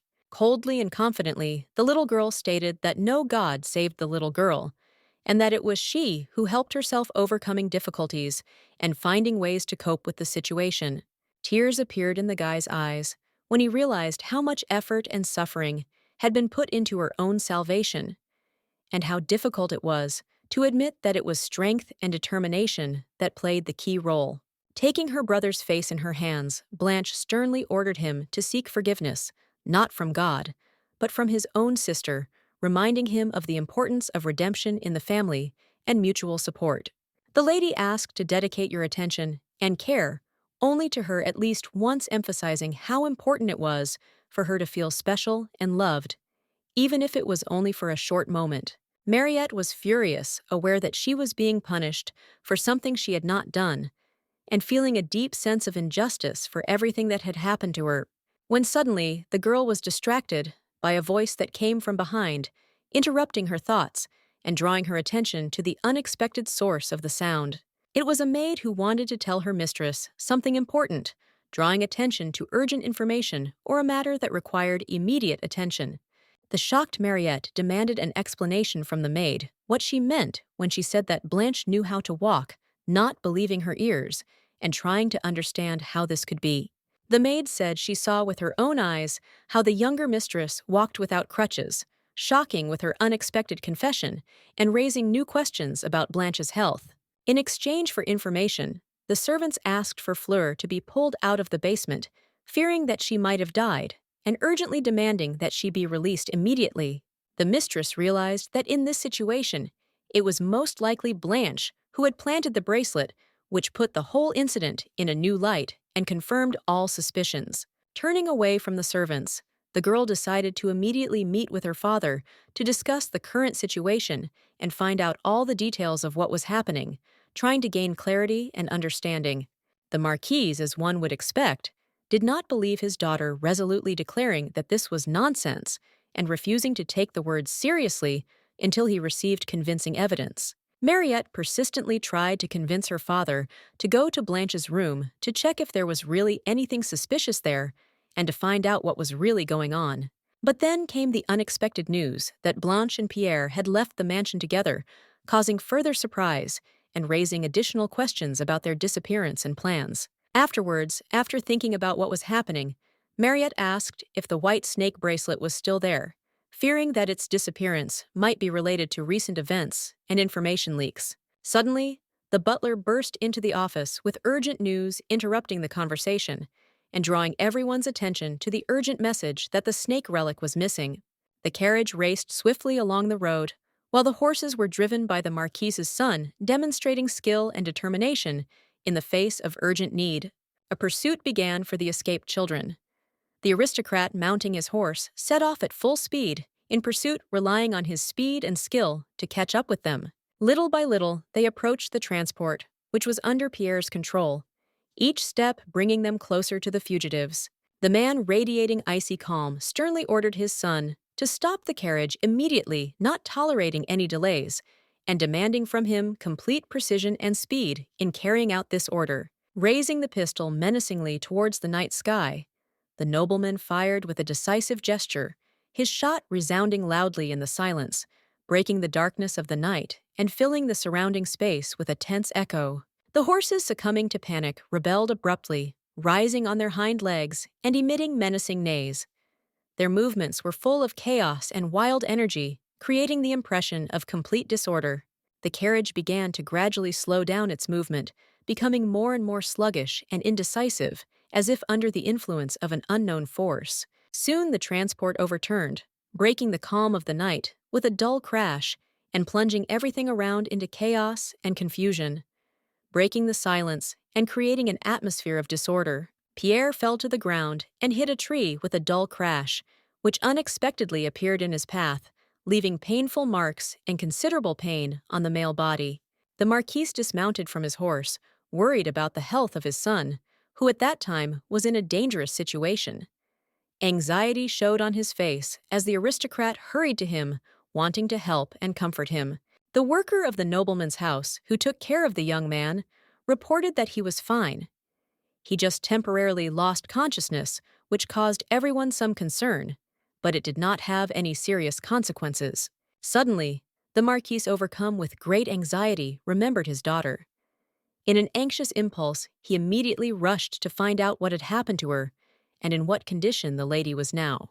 The servants approached the carriage doors with the intention of opening them, paying attention to every gesture in order to carefully pull out the master's daughter from inside and provide her with a comfortable exit. There sat a girl inside, with long brown hair that fell over her shoulders, creating a subtle contrast with the exquisite outfit and attracting attention with its soft, sparkling texture. The worker informed the gentleman that the lady was also unconscious, adding that such a condition was a matter of serious concern, and the necessary measures were already being taken to provide assistance. Crouching next to his daughter, the Marquise whispered in despair that she should not die, squeezing her hand and relying on the last hope that he could find in this painful moment. He was worried that their family would not be able to pay off their debt to the Earl without the younger lady. Her health was critical to their financial situation. However, unexpectedly, instead of Blanche, another person appeared in front of them who only wore a wig with red hair, exactly the same as that of the Marquis's daughter, creating confusion complete with illusion. The aristocrat could not understand how this could happen, being completely bewildered by the fact that a complete stranger appeared in front of him instead of his daughter, which only added to the unanswerable questions. The events took place in the nobleman's mansion 3 hours ago, under the cover of darkness, when the dark twilight hid the details of what happened, and only rare flashes of light could clarify the mysterious atmosphere of the incident. The father of the family himself was convinced that his daughter was going to go to the port where she could board a ship and leave, seeking to escape the consequences and start a new life away from home. The aristocrat ordered his assistants to immediately follow the trail of the fugitive to find and bring her back, realizing the importance of preserving the family and eliminating debts. The curious townspeople gathered together and began discussing possible escape scenarios, constantly wondering what would happen next, and gossiping among themselves about how events might develop. One of the maids stood out from the rest, not only because of her refined manner of behavior, but also because she was at a distance from the others. Quietly, when no one could notice her, she carefully walked out into the street, trying not to attract unnecessary attention and maintaining her caution in every movement. It was Blanche who, with remarkable ingenuity and dexterity, managed to sneak out of the house skillfully, using her abilities and knowledge in order to leave no trace and not be noticed. Pierre, finally recovering from the sudden and shocking shock, approached his father with visible concern and, relying on the seriousness of the situation, reported that his sister had run away, leaving them behind. Smiling, the man said that now the girl will be able to enjoy life as she deserves, and this desire for freedom will only contribute to her happiness. A month passed, and the apple once eaten was thrown to the floor. It left behind only remnants and a minor reminder of the time that had passed. Blanche continuously ate one fruit after another, thereby gradually increasing her level and improving her condition. Every piece brought me closer to new strength and possibilities. The joyful lady, having set foot on the ground, felt deep satisfaction and joy, because she had finally reached the place that she had long dreamed of and was eagerly striving for. The city of Digitalius, meeting her with its empty streets covered in dirt and poverty, struck her with its sharp contrast with what the young noblewoman expected to see. Satisfied with her high status, Blanche decided it was time to visit Ricardo to demonstrate her superiority. Putting an elegant hood on her head, the lady confidently walked towards the door, near which hung an old shabby sign, as if preserving the memory of bygone times. Covering her nose from the stench, Blanche noted that in the original, the city, which was famous for its filth and vice, was not so terrible than the one that opened right now in front of her. She speculated that this might be due to the fact that a secret market specializing in selling mysterious dungeon products had not yet been created. Suddenly, the aristocrat felt someone's hand casually and confidently lay on her shoulder, and this touch suddenly interrupted her thoughts, making her heart beat faster. This man turned out to be an old and ugly man who clearly did not have good intentions. The ominous aura and gloomy presence created an atmosphere of anxiety and discomfort.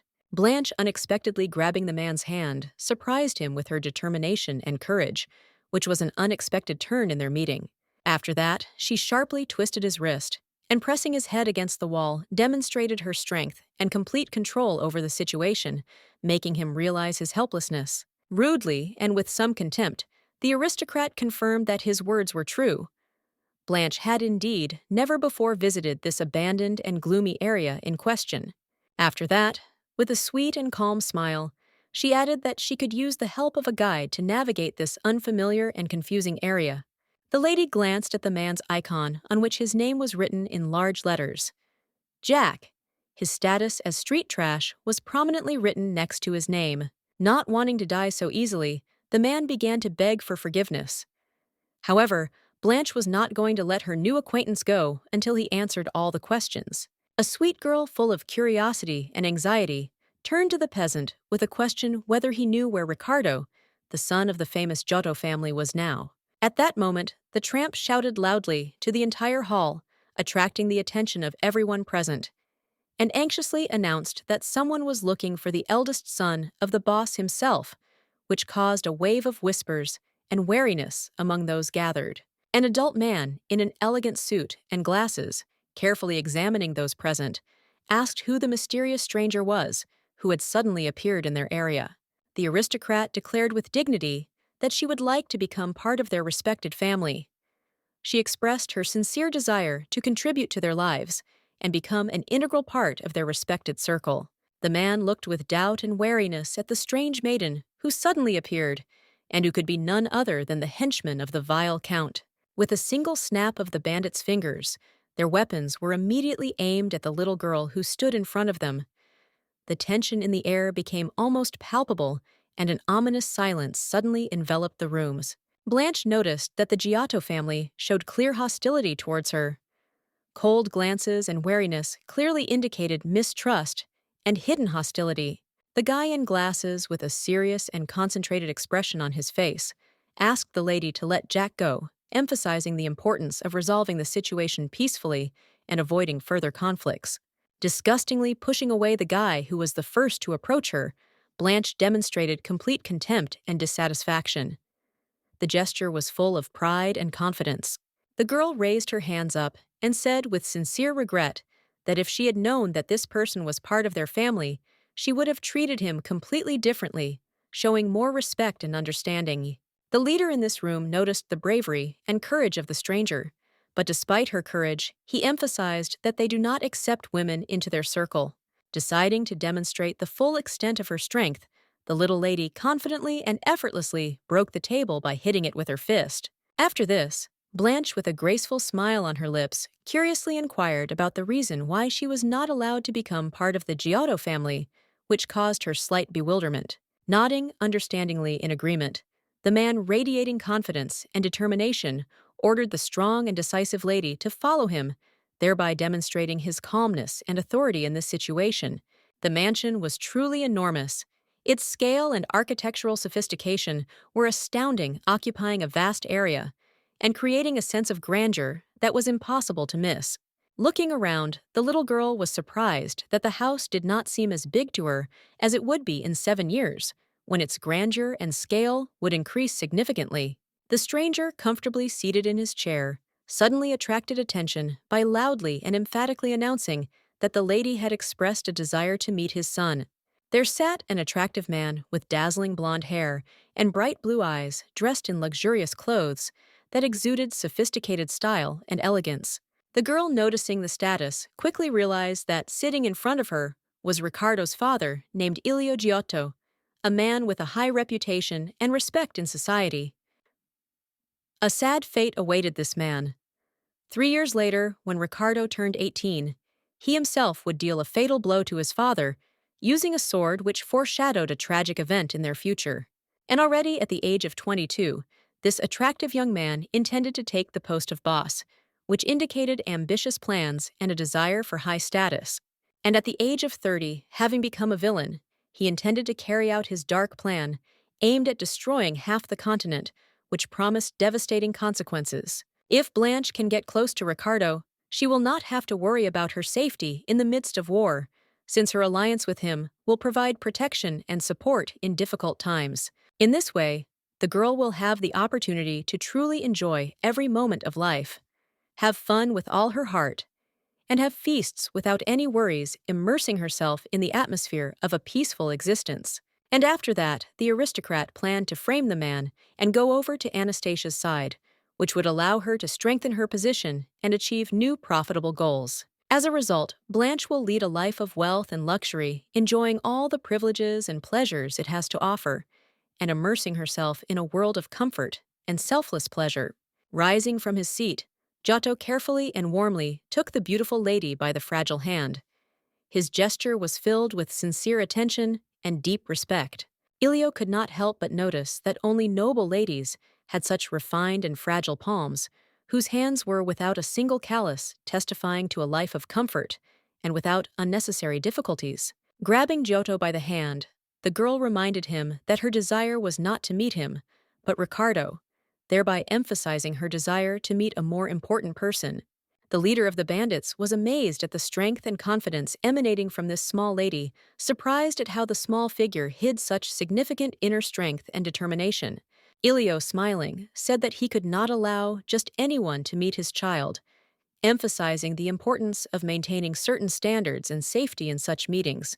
However, Blanche still had the chance to become part of the Giotto family. The man with glasses, noticing what was happening quickly, went to the gentleman to help solve the problem. However, before that, Giotto added that the lady must undergo tests to prove her willingness to become part of the bandit family and earn their trust and respect. Blanche asked if she would indeed have the opportunity to meet with Ricardo, showing genuine concern and a desire to make sure her request was granted. Having received the consent of the interlocutor, the girl stated that she would do everything possible to fulfill her part of the agreement, demonstrating determination and willingness to make every effort to achieve the goal. Night fell, and the estate fell into silence, shrouded in mystical tranquility, where only faint light from the windows and soft shadows reminded of life inside. A young guy with blonde hair carefully watched the arrival of the carriage, his gaze focused and full of anticipation as the luxurious vehicle slowly entered the estate. Blanche emerged from the carriage, dressed in a long red dress that emphasized elegance and grace. The lady was accompanied by a man wearing glasses, which added seriousness and importance to this moment. A member of the Giotto family ordered another person to convey the important news that a gift had been delivered from Silvano to Mr. Mario, emphasizing the significance and officiality of this message. Realizing the importance of the assignment, the boy replied that he would immediately complete the task, demonstrating his readiness and responsibility in this matter. The man and the aristocratic woman remained waiting in the drawing room, where they were surrounded by an atmosphere of refined comfort and elegance, as the wait continued in an atmosphere of tense anticipation. Blanche, with a slight worry in her voice, asked if this was a test trying to understand how seriously she was taken and what was expected of her in this situation. The subordinate replied that if the girl truly wanted to become a member of their family, she must demonstrate her usefulness and dignity by confirming that she deserves this status. Another man entered the room who, noticing the unexpected appearance of the guests, was sincerely surprised and amazed. It was Mr. Mario who came to Silvano to find out what surprise he had brought him. This visit was driven by insatiable curiosity and anticipation, anticipating something special and unexpected. Embracing Blanche, the godfather was clearly pleased with his new gift of a beautiful maiden, his face expressing joy and deep satisfaction at such a valuable acquisition. Deciding to play along with the situation, the lady waved goodbye to Silvano and said with a smile that they would see each other later, adding a lightness and friendliness to their farewell. Mario added that if such gifts continue, the peace and friendship between their families will last for decades, if not hundreds of years, thus emphasizing the importance of maintaining strong and long-term relationships. The man with glasses was amazed at the lengths Blanche was willing to go, finding her actions incredibly stupid and thoughtless, which left him feeling bewildered. A handsome guy with blonde hair was lying in bed wearing only a robe. At that moment, a guest came in, which added an unexpected element to the calm and relaxed holiday. Silvano was shocked by the sight that opened before him in the godfather's bedroom. Blanche, in an elegant black dress, towered over the fallen man, her figure casting ominous shadows on the floor.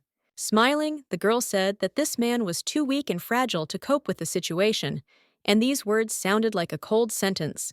With a slight grin, she justified that the man's neck was too thin, so his head easily turned like a doll's playing in her hands. Silvano, overcome by a wave of anger and embarrassment, barely restraining his trembling, exclaimed with rage in his voice that the maiden had lost her mind and seemed to have completely lost touch with reality. He swore at the lady with rage because the world they had worked for 2 years to create was destroyed in an instant, like a house of cards under the blow of fate. Blanche stated with icy calm that they themselves asked her to complete the task, and now she brought them the head of that guy on a silver platter as promised. Silvano could not calm down, repeating with alarm that now a war would inevitably begin between them, which would destroy everything that they had built for so long. Blanche calmly asked her subordinate not to worry about such an insignificant detail, assuring him that the maiden had already taken care of everything and everything was under control. The handsome man, with a hint of bewilderment and slight embarrassment on his face, looked at the lady and, still not understanding the mysterious words, carefully asked what exactly she was talking about and where this conversation was leading. The girl explained that, having dealt with Mario, she had to engage in a fight with his henchmen, and therefore she was delayed. She had to change clothes because of the blood that stained her clothes. It turned out that Blanche dealt with 50 people alone, demonstrating incredible courage and skill in a difficult battle. A man with blonde hair stood up and, approaching the baby with a curious look, asked if she had really defeated all the men alone, which indicated incredible courage and strength.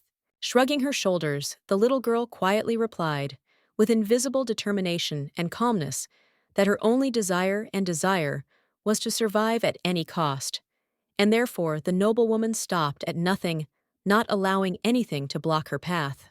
These words caused the guy to laugh nervously, which suddenly turned into tears.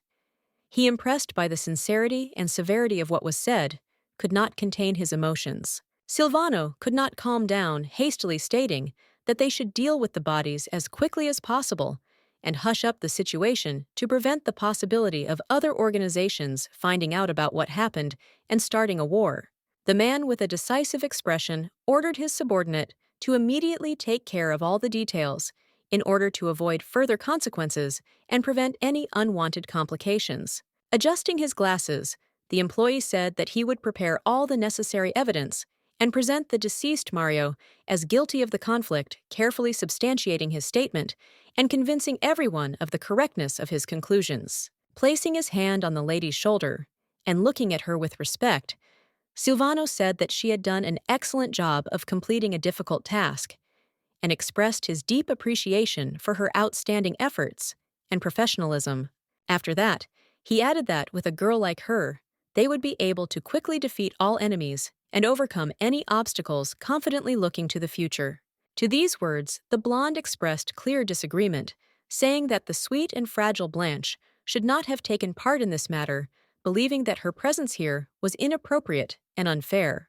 Silvano did not understand Elio's words, especially since war was about to begin, and felt that the situation required a clearer and faster response.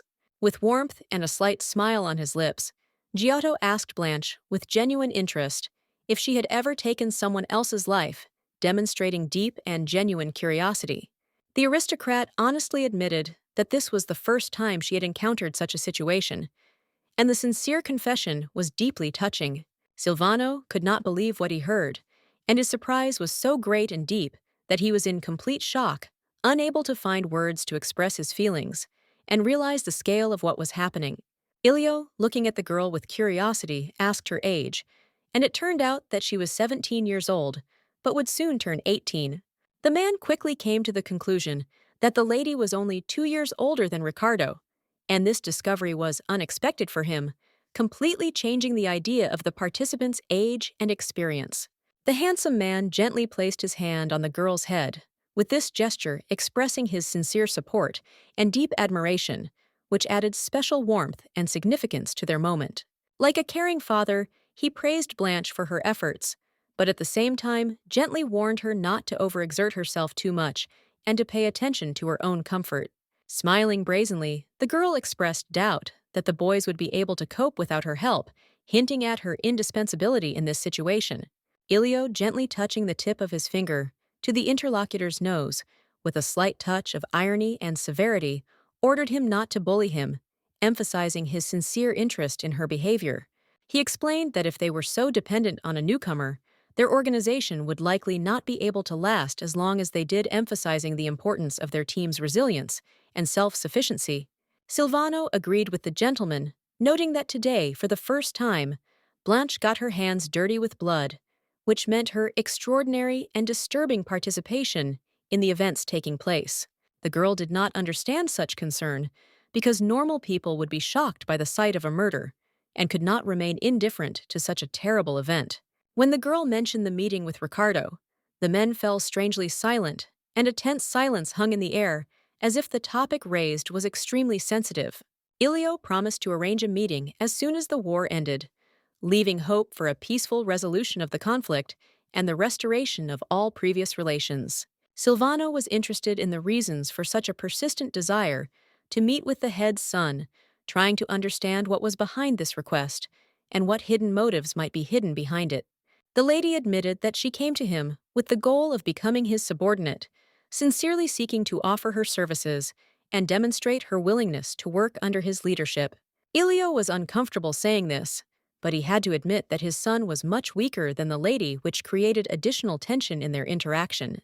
This was no problem for Blanche, because she knew that Ricardo planned to change himself and his circumstances in 3 years, and this impending change gave her confidence. Silvano invited the girl to become not just an assistant, but the wife of the head's son, seeing this as an opportunity for her, and introducing a new element into their relationship and plans. Moreover, the man added that the boss also had a younger son who was 11 years old, and if Blanche preferred younger ones, then this could be an additional option for her. And if the conversation went in this direction, then Silvano expressed a desire to introduce Blanche to other people of the boss, suggesting that this could be an opportunity for a new acquaintance. Far from the adults in a secluded corner stood a young boy, his invisible presence creating the impression that he was on the sidelines, watching what was happening with motionless attentiveness. The boss's youngest son had blonde hair and bright red eyes, and despite his youth, his expressive gaze was fixed on the stranger, adding a touch of mystery and intrigue to the situation. Leaning over, Blanche met Giulio, the boss's youngest son, and their meeting was filled with tense anticipation, as if this moment could radically change their future interactions. The lady, taking advantage of the moment, asked the boy if he knew where his elder brother was, but her question was immediately interrupted, and the conversation took an unexpected direction. Next to Silvano were the guys who were going to help guard the Giotto family's house. Their presence gave confidence and security. There was a friendly-looking, freckled young man named Tommy, and his warm demeanor immediately attracted attention and created an atmosphere of comfort. Next was a boy with dark hair and deep eyes, whose name was Felice. The serious look contrasted with the friendly mood of those around him. After him came Cefaro, a nice guy who, despite his good looks, was known as a mafioso, adding a complex layer to his personal reputation. Suddenly, from the window, came the loud and insistent voice of the boss, who called Silvano, saying that it was time to leave this place and hit the road since it was time to complete all matters and move on. Before leaving, the man told Blanche, with a confident tone, that they would definitely cross paths again if he managed to survive and overcome all the difficulties and obstacles that would come his way. An elegant carriage, decorated with elegant patterns, slowly rolled along the picturesque streets of the city, immersing passers-by in the atmosphere of bygone times, when luxury and grace were integral companions of city life. Looking out the window, the noblewoman realized with growing alarm that Ricardo was nowhere to be seen, and this discovery forced her to reconsider all her previous plans. Appetizing dishes lay on the table, aromatic chicken with a golden crust, and juicy meat awakening not only the appetite, but also the feeling of anticipation of the festive feast. Blanche herself, surrounded by young people, was slightly upset that only meat dishes were on the table, leaving out vegetables and salads, which made the lunch less varied and balanced. Turning to Giulio with a slight hint of concern, the lady asked if their elder brother had really once lived with them, trying to dispel vague doubts. However, before the boy could answer, the silence was suddenly broken by a loud crash of glass, breaking, causing everyone present to flinch in surprise. The boy, without losing his composure, quickly ordered everyone to immediately lie down on the floor as suddenly a firefight began, and the danger became real and close. Blanche, showing care and compassion, supported the trembling baby, who was all in fear and confusion, trying to calm him down a little in this chaotic moment. Outside through the window, a loud alarming cry from people could be heard, which repeated the mention of a mafia boss known for his immense cunning and cruelty, causing fear and trepidation among everyone around him. The man nearby, carefully assessing the situation, quickly counted the number of attackers and came to the conclusion that there were only 14 of them, which made it possible to better plan further actions. The boys came to the conclusion that the attackers learned about the murder of Mario and the conflict that affected them, which was the reason for such an unexpected attack. When the girl raised her hand, declaring that she too could fight, her words were interrupted by streams of curses from her enemies, who showered Giotto with the latest offensive epithets. The guys were extremely unhappy that the cowardly bastards who invaded their home behaved like rats, using meanness and unscrupulousness to get into where no one was waiting for them. Quietly and with deep regret, Blanche admitted her guilt in this attack, realizing that her actions led to such unpleasant consequences that she is now trying to correct. It turned out that the girl accidentally stepped on the roof of someone else's building when she tried to climb higher to find a secluded place to hide from her pursuers. Then, standing on the roof, the lady felt the tiles under her feet begin to crumble, along with the wooden boards, creating a feeling of instability and threat. The men could not believe the words of their companion, believing that it was just a joke or a prank. The story seemed so incredible and surprising to them that they perplexed exchanged glances full of doubt. Scratching her head, Blanche expressed dissatisfaction and irritably asked who exactly dared to claim that the words were a joke. In her opinion, this was the absolute truth. While the workers were unsuccessfully trying to figure out how to deal with the situation, the noblewoman stood up from her seat and resolutely declared that she could handle the attackers herself without needing outside help. The men tried to convince the little lady that the words about her own abilities were an excessive exaggeration, asking her not to say anything stupid and not to inflate her abilities to implausible proportions. Suddenly, a loud crash was heard, which made the ladies and companions become alert and look around warily in search of the source of the sound.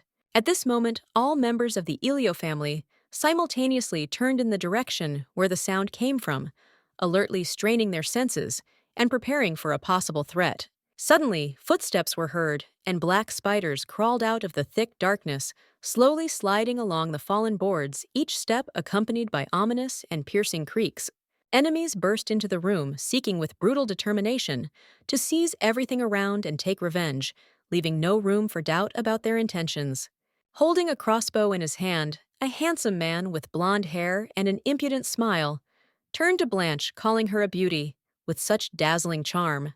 With a man named Guillermo, who was 19 years old, were two of his friends, and all three appeared in the room ready to act and support each other in the coming conflict.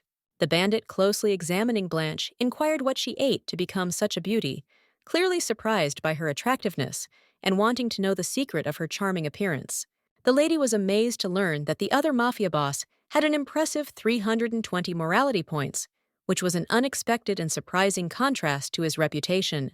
The girl, with undisguised disbelief, asked if the strangers had come with the intention of seizing new territories, since their appearance raised doubts in her about their true motives. The guy laughed, boasting that despite his young age, he had already become the head of the Campano criminal organization. Courage and ambition were clearly visible in his behavior. Pointing an accusing finger at the guys, the lady did not hesitate to call them real scoundrels, and the words full of disdain and condemnation sounded especially harsh and contemptuous. To put it harshly, Blanche stated that they were all far from clean and had an unpleasant odor, clearly demonstrating their contempt and dissatisfaction. Guillermo became confused when the girl came closer and started talking about the stench and dirt. Her words clearly confused him and made him feel awkward. Grabbing the man by the jacket, the noblewoman suggested that they go out and talk outside so as not to dirty the house. The proposal sounded both confident and demanding. Confused, the guy asked the stranger to let him go. His voice trembled with excitement and awkwardness as he felt uncomfortable in the current situation. Having tried to threaten the lady, Guillermo said that he could very well end her life. The rude words sounded ominous and clearly hinted at the seriousness of his intentions. The system notified that due to the high level of morality, the guy would not attack the lady. As a result, he agreed to go out on his own, 2 legs, without offering resistance. When the lady finally let go of the collar of her Guillermo jacket, the guy turned away, covering his face red with embarrassment, with his hand trying to hide his awkward state. Turning to the guys, the leader asked if they had checked the house, to which they replied that the estate was empty and did not pose any threat. The man, with obvious irritation on his face, shouted what a terrible and soulless person Ilio was, that he left only a woman and a child in the house, abandoning them to their fate. Suddenly, as if materializing out of thin air, Blanche appeared, reminding with cold calm that the interlocutor himself had made the decision to leave the house, leaving on his own feet. Clumsily and with noticeable excitement, Guillermo said that he had decided to stay a little longer, especially in order to fully ensure the safety of his companion. Suddenly, something so stunning happened that it made the mafia boss scared out of his wits. In a panic, he immediately ordered all his subordinates to immediately leave the scene and go to a safe place. The guy, without hesitation, rushed forward to protect Blanche with his body from the flying sharp shards of glass, which burst with a loud crack. Guillermo was amazed at how such a large crowd of people had gathered at the scene in just a few minutes, marveling at the speed with which the situation attracted so many spectators. People outside spoke out in outrage, declaring that they were ready to start a real war for the Giotto family if their demands were not met. Irritated, Guillermo noticed how the people from the street were looking at them intently and greedily, with their eyes full of a hungry and angry gleam like predatory wolves ready to pounce at any second and cause trouble. At that moment, the boy, with trepidation and excitement, turned to his older sister, urgently begging her to stop destroying other people's homes and causing suffering to innocent people. Turning to Blanche, the man was amazed and surprised that all these worries and troubles that had just happened were directly related to this mysterious and bewitching woman. The noblewoman reminded Guillermo that he had planned to leave this place, and this reminder made him deeply aware that the moment for his departure had arrived, no matter how hard he tried to delay this moment. After this, the guy suggested to the lady that since the situation had deteriorated so much, she had better leave the house as quickly as possible and go to a safe place before it was too late. The mafia boss, turning around, noted with deep disappointment that in our time there were no true gentlemen left who would be able to be embarrassed by harming a lady, and this sight saddened him to the core.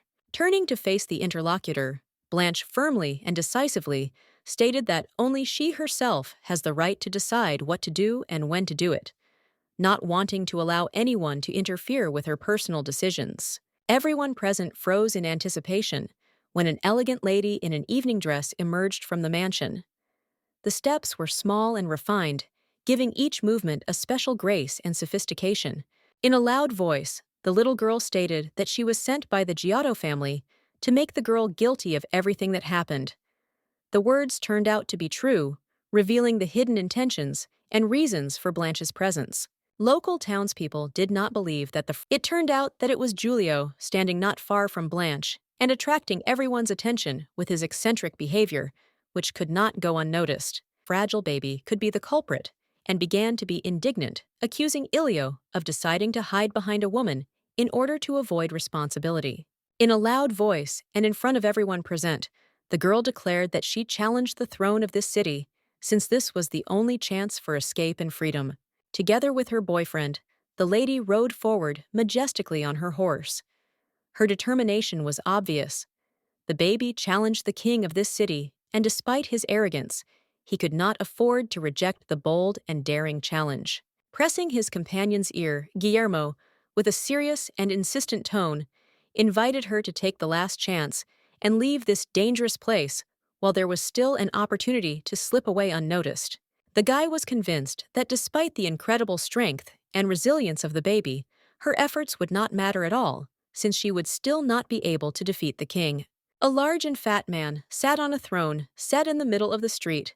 His majestic appearance was surrounded by guards who tirelessly guarded him, ensuring the complete safety and protection of the owner. An adult man eating his food with obvious pleasure suddenly let out a loud and intense cry, full of anger and indignation, asking who dared to challenge him.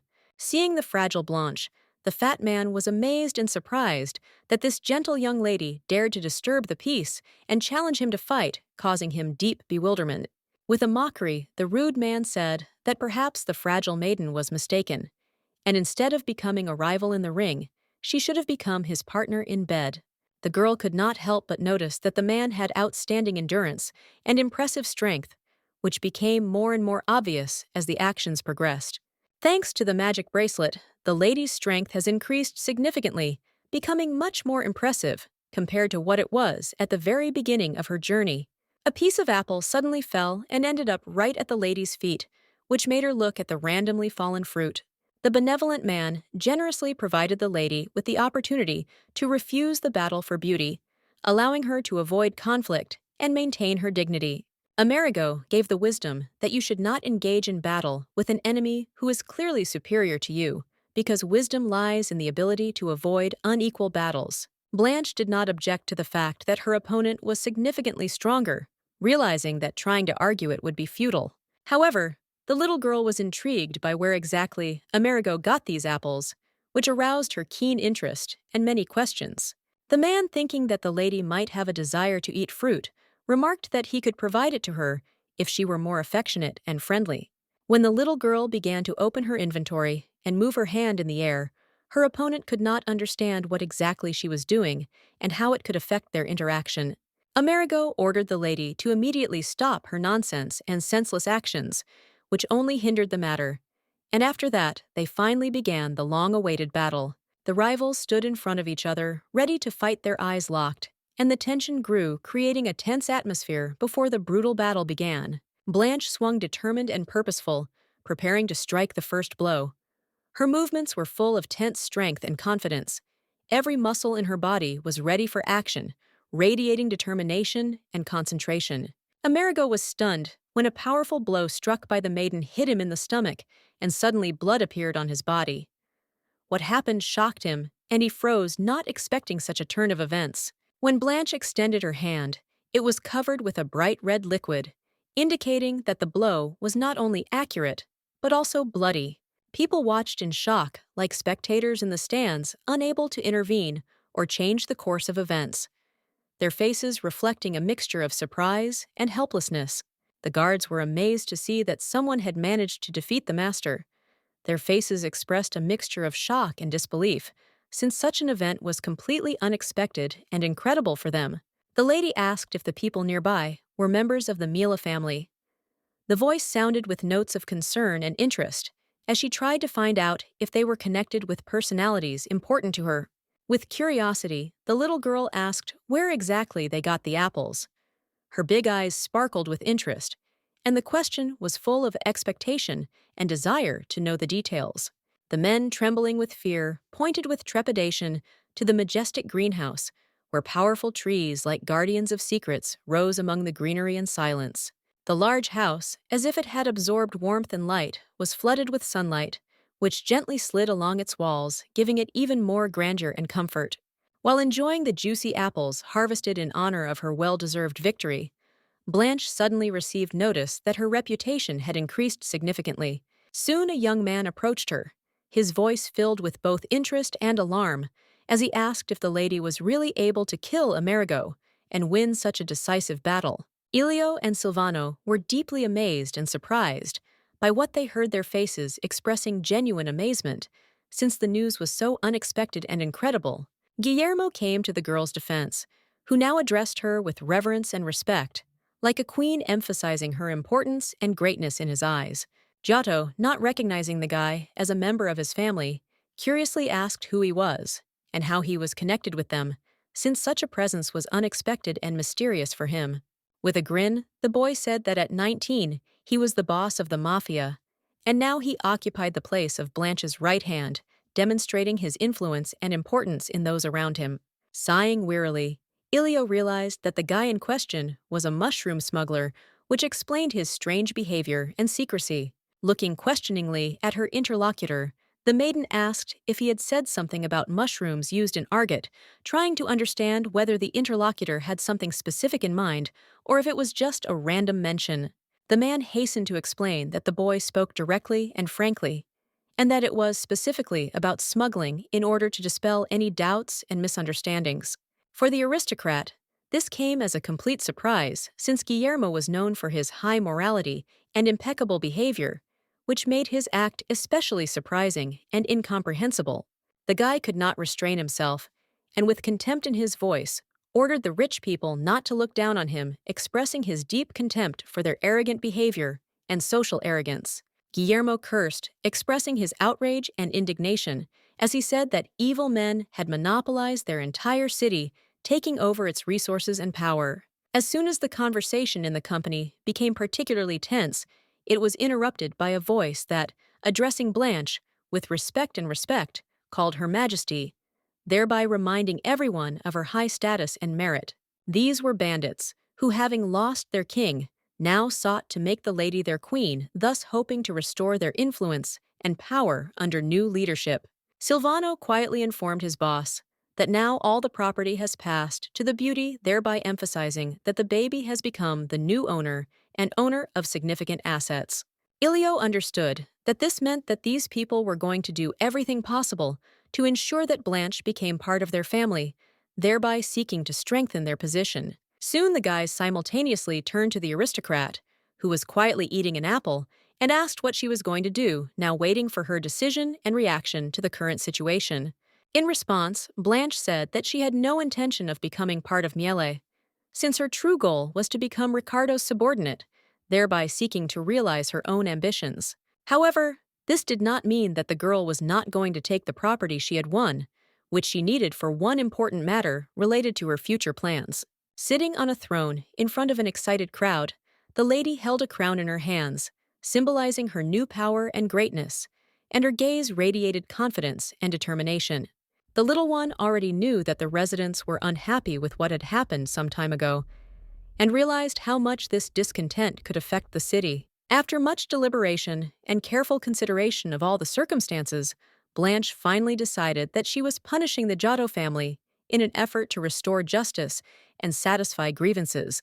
With a sinister grin on her face, the lady, full of malicious pleasure, announced that they intended to set fire to Ilio's house in exactly 2 days, fomenting fear and destruction in anticipation of their evil plan. Silvano was extremely dissatisfied with this turn of events, declaring that the aristocrat had completely lost her mind, displaying unimaginable madness and violating all boundaries of reason. Blanche continued saying with cold stubbornness that right now she intended to reveal the hidden treasure of the Miele family, showing determination and confidence. Grinning wickedly, the girl added that she wanted to see how everything plunged into chaos and destruction. The noblewoman declared that people could take whatever they wanted from the cache of wealth steal and take from each other, enjoying the mayhem.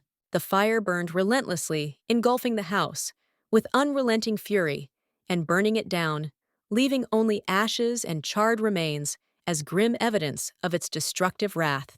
Silvano watched the destruction from the window, barely holding back tears, his soul filled with deep grief and hopelessness as the fire inexorably consumed everything that was dear and meaningful to him. Smiling with a malicious note, Guillermo said that fools focused all their attention on the treasure, not noticing that the real dangers and opportunities lay beyond their narrow vision. Unable to contain his emotions, the guy began to enthusiastically praise the girl, who was not only amazingly strong, but also unusually beautiful, possessing incredible qualities. After her shower, Blanche listened intently to the words of Silvano, who expressed his dissatisfaction with the fire in the mansion, clearly disappointed that his expectations were not met. The lady hastened to explain that such measures were absolutely necessary in order to calm the heated crowd, satisfying the demands and preventing further unrest and disturbance. This explanation failed to reassure the bespectacled subordinate, who was convinced that Blanche was the culprit of all the problems. Dissatisfaction and irritation continued to grow despite the lady's attempts to justify her actions. The lady's answer was dry and unperturbed. There was just hot water in the Screws family's house, and this was quite enough to calm everyone down, despite the obvious dissatisfaction. This did not satisfy only Silvano, while Guillermo, by order of Blanche, was sent to go and take a shower to freshen up and put himself in order. After listening to the lady, the guy immediately headed to the door, deciding to immediately follow the instructions and leave the room in order to follow her order and not cause further complaints. Ilio, remaining close to the lady, carefully asked for the opportunity to talk, seeking to discuss important issues in a private setting where everything could be discussed in more detail and without interruption. The room was richly decorated with luxurious decorative elements and exquisite furniture, creating an atmosphere of refined nobility and elegance that amazed with its grace and comfort. Finally, the lady learned that Ricardo had been held captive by the evil count all this time, which was unexpected and alarming news for her, causing her heart to beat faster with excitement and anxiety. It turned out that 10 years ago, Juan took a large loan from a mafia boss to start a business and did not repay it, which now greatly complicated the situation and raised many problems. 2 months ago, Ricardo set out to repay the principal and interest, but was never able to complete the task, failing to repay the money and ending up being captured by the aristocrat. And although Ilio promised a generous reward for saving his son, no one was able to fulfill this promise and return the boy, leaving the problem unresolved and aggravating an already difficult situation. The man did not even know whether the child was alive, and this uncertainty only increased anxiety and worry, creating a gloomy atmosphere of uncertainty. The girl tried to cheer up the boss, assuring him that Ricardo was not someone who could be easily defeated, and that his strength and determination made him an insurmountable opponent in any circumstances. Giotto invited the lady to take responsibility for saving the guy herself, thereby automatically becoming a subordinate and taking on all the obligations associated with this. The little girl honestly admitted that she was not particularly eager to carry out this proposal. The words reflected her doubts and lack of enthusiasm for the proposed role. Perplexed, the head of the mafia asked why she refused the offer, trying to understand the reasons for doubts and reluctance to carry out the given assignment, and to understand what could have caused such a decision. The girl replied that she simply did not feel the desire to complete this task, and ending the conversation stepped aside Ilio in complete bewilderment and with many questions. Giotto reflected that it is impossible to effectively manage an organization when one of the subordinates acts on his own and ignores orders, breaking discipline and creating chaos in the structure. Coldly and decisively, the man stated that in this case, the maiden would no longer be considered a member of the Giotto family, emphasizing that her actions had led to a loss of status and trust. These words stopped the lady, and she immediately turned towards the mafia, ready to take the necessary measures and rethink her position in the light of new circumstances. Ilio then added that Blanche already knew a way to get back, implying that she had a plan to restore her position and fix the problems that had arisen. The man did not care whether the maiden greeted Ricardo or not. It was too dangerous to leave such a strange and unpredictable girl in the organization, since instability could seriously threaten internal order and security. Blanche lost her lightheartedness, becoming stern and immersed in serious reflections, which replaced her former lightness and distinctiveness. It was a new day, and the white manor shone in the morning light as a symbol of freshness and the beginning of something beautiful, filling the surrounding atmosphere with a feeling of new hope and harmony. Silvano could not understand that the lady who had always seemed the epitome of nobility had decided to leave the family, calling Ilio an idiot and breaking all previous ties that seemed unshakable. Guillermo beamed with joy as he stood opposite the queen, telling her of his desire to join their family, his big eyes shining with excitement and happiness. Blanche noticed with surprise that she did not immediately recognize the guy who passed by her. He had changed so much that he now looked much more attractive and confident than before. In addition, the lady was stopped by a loud voice that kept calling her as a sister and asked her to wait so that she could first deal with the current situation and resolve all the issues that had arisen.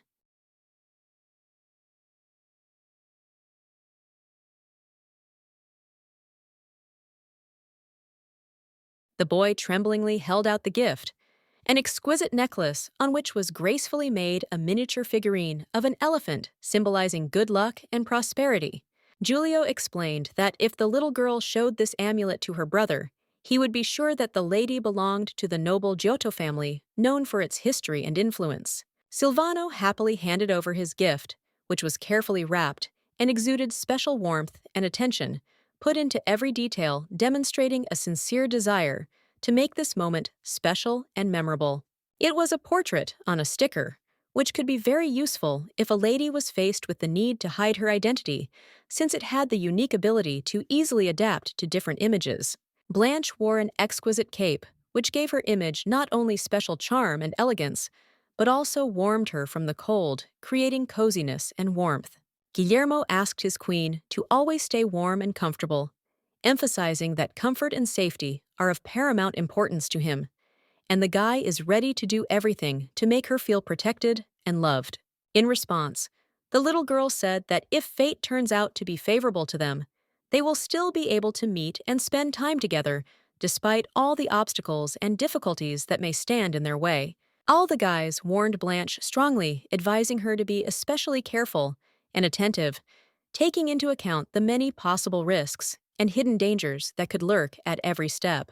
The aristocrat was well aware that after being expelled from the family, she could become an enemy for Ricardo, which was absolutely unacceptable, and was determined to avoid this at all costs. Under the cover of night, the mansion was shrouded in thick darkness, its majestic walls hidden in shadow, creating an atmosphere of mystery and intrigue that attracted attention and aroused curiosity. The maids walking along the corridors expressed regret for Madame Mariette. Her difficult situation and suffering aroused their sincere sympathy and concern. However, the grief did not last long, as soon after the wedding, the maids received new assignments, which brought them new opportunities and prospects.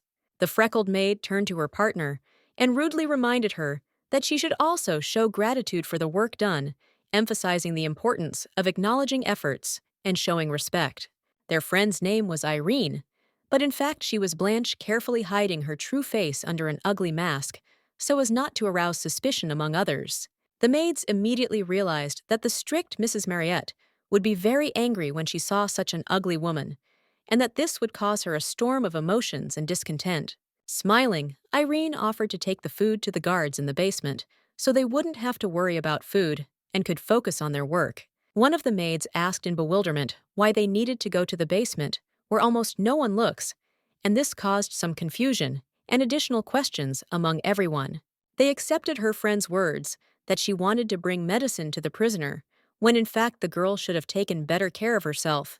Irene listened silently, as she was ordered to follow only clear instructions, without unnecessary questions or explanations, accepting it as inevitable and strict requirements. Last night, Blanche easily made her way into the dungeon, adding sleeping pills to the guards' food in order to ensure freedom of action and carry out her plan without interference. The lady walked past the sleeping man without causing him any harm and trying not to disturb the silence around. Grabbing the bars of the bars, the aristocrat called Ricardo by name. The voice sounded in the dark silence, as if calling to him from the depths of the night, but he never responded. It was only when Blanche gently touched his black hair that her attention was drawn, and he finally turned his gaze to the guest, realizing the presence of the baby in this gloomy place. However, instead of understanding other people's intentions, the boy fearfully moved away from the lady, shouting for her to immediately move away and not hurt him. While the servant was scolding her partner, she was deep in thought about the failure of her plan due to the guy's loud cry, which attracted unwanted attention and ruined everything. Throwing the clothes onto Blanche with obvious contempt, the lady abruptly declared that if she did not manage to wash Mariette's dress on time, she would be left without food, forcing her to make a tough choice. Another maid was worried about whether their partner was okay, and she tried with persistent concern to find out if everything was okay and if the poor thing needed help. They were good girls who were genuinely concerned about the new servants in the estate and kindly shared their bread with her, showing care and support. Brushing aside their worried questions and trying to remain calm, Irene confidently stated that everything was fine, despite her internal doubts, thereby reassuring those around her. Phoebe and Agate were deeply moved by their friend's morality, her nobility, which made them see in her an example of true humanity. But Blanche did not eat stale bread, because she had large supplies of stew and fresh apples in stock, which she preferred to use instead. Smiling sweetly, the girl asked not to linger, and to continue her work without her, since she needed to go about her important business, leaving everyone to calmly go about their tasks. Dressed in a beautiful pink patterned dress, Blanche headed into the basement, her outfit contrasting with the dark atmosphere of the place, creating a bright accent in the gloomy setting. The guard immediately reacted to the night visitor, warily asking who exactly was in the basement and what brought him to this place at such a late hour. Quite quickly, he recognized the stranger as Mrs. Mariette, who had urgent business. The lady dismissed the guard so that she could calmly resolve her issues. The man could not help but obey the mistress, and silently handed her the keys, realizing the importance of the urgent matter, and the need for impeccable compliance with strict orders. When the guard left, Blanche walked to the bars, quietly opened the cage leading to the prisoner's chambers, and with determination and caution, she entered preparing for the important stage of her carefully thought-out plan. Quietly, with aristocratic grace, she pronounced the name Ricardo, as if each syllable was a precious stone that illuminated her silent surroundings, with a soft light adding a touch of elegance to the atmosphere. The guy, seriously wounded, sat on the bed, not paying attention to the light breaking through the curtains or to the night guest who entered the room with a quiet step, not expressing the slightest sign of interest. With the soft light filling the room, Blanche couldn't help but notice Ricardo's exceptional beauty, which was truly mesmerizing. Looking at the guy's status, the lady realized that his stress was at a surprisingly high level, reaching 999 units. This number indicated deep emotional tension and complexity of the internal state. Without thinking for long, the aristocrat took out her special lantern and used the item to slightly reduce the stress level of the boy, who found himself in such a predicament. Slowly, the stress level began to decrease, and the guy, as if awakening from a deep state, asked who was this mysterious lady who showed such concern for him. Approaching the wounded man, Blanche introduced herself with confident grace, pronouncing her name with sincerity and respect, hoping that this would help establish rapport and inspire the trust necessary for further interaction. After this, the lady slowly, and with special trepidation, took from her handbag an exquisite pendant, which she came to give to him, holding it out, with the hope that this gift would become a symbol of their mutual understanding. Tears welled up in Ricardo's eyes when he saw the small figure of an elephant in front of him, which recalled touching memories and awakened deep-seated emotions. From the happiness that overwhelmed him, the man could not hold back his tears when he realized that Ilio had really sent the one who became his savior and brought hope in a difficult moment. Crying with deep emotion, the boy demanded that the lady immediately remove the shackles that bound him and allow him to regain freedom and relief. Seeing a simple bunch of keys in the hands of the savior, Ricardo fell into despair, realizing that these keys were not suitable for liberation. Only Giacomo had the key to saving the boy.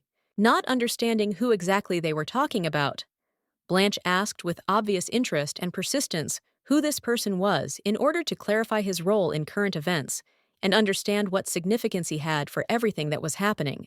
Quietly, almost in a whisper, Ricardo muttered that this man was the right hand of the evil count, a faithful assistant about whom the darkest rumors circulated. This man with a beard was a real sadist. His presence caused such fear and horror that even the bravest people preferred to avoid the villain so as not to become victims of cruelty. Covering his face with his hands, Ricardo admitted that Giacomo often came to brutally punish the boy, leaving him in constant fear and suffering. Suddenly, the lady interrupted the guy's speech, saying that she did not have time for long listening, and she must immediately get down to her business. This caused such a storm of emotions in the handsome man that his face was flooded with tears of shock, as if an unexpected wave of shock washed away his fragile composure. Grabbing Blanche's hand, he begged her not to leave, turning to the sweet aristocrat with hope and anxiety in his voice, as if his whole life depended on this decision to stay. Ricardo admitted that he no longer wanted to be alone. The body trembled with deep melancholy and fear of loneliness, which seemed unbearable. The beauty calmly replied that she had no intention of leaving at all, especially without the son of the mafia boss, whose status and influence clearly gave the words additional significance and weight. The girl, tightly grasping the handcuffs that were shackling the guy, acted with determination and confidence, as if she knew that she was the one who had to change the current situation and help him get out of this predicament. The handcuffs, made of metal, broken by Blanche's force, fell to the floor with a dull thud, leaving behind a trail of broken chain and destroyed strength. In complete shock, Ricardo, not believing his own eyes, stared at his freed hands, as if he could not believe the reality of what had happened, and the miracle that had just happened. With a gentle smile, the aristocrat noted that apparently the boy had to endure a lot of difficulties and suffering.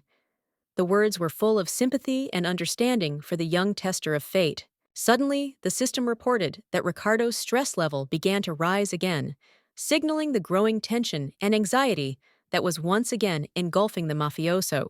The virgin, frozen in place, realized that, because of her innocent joke, she had hurt her interlocutor, and her face lit up with remorse, realizing the seriousness of the situation.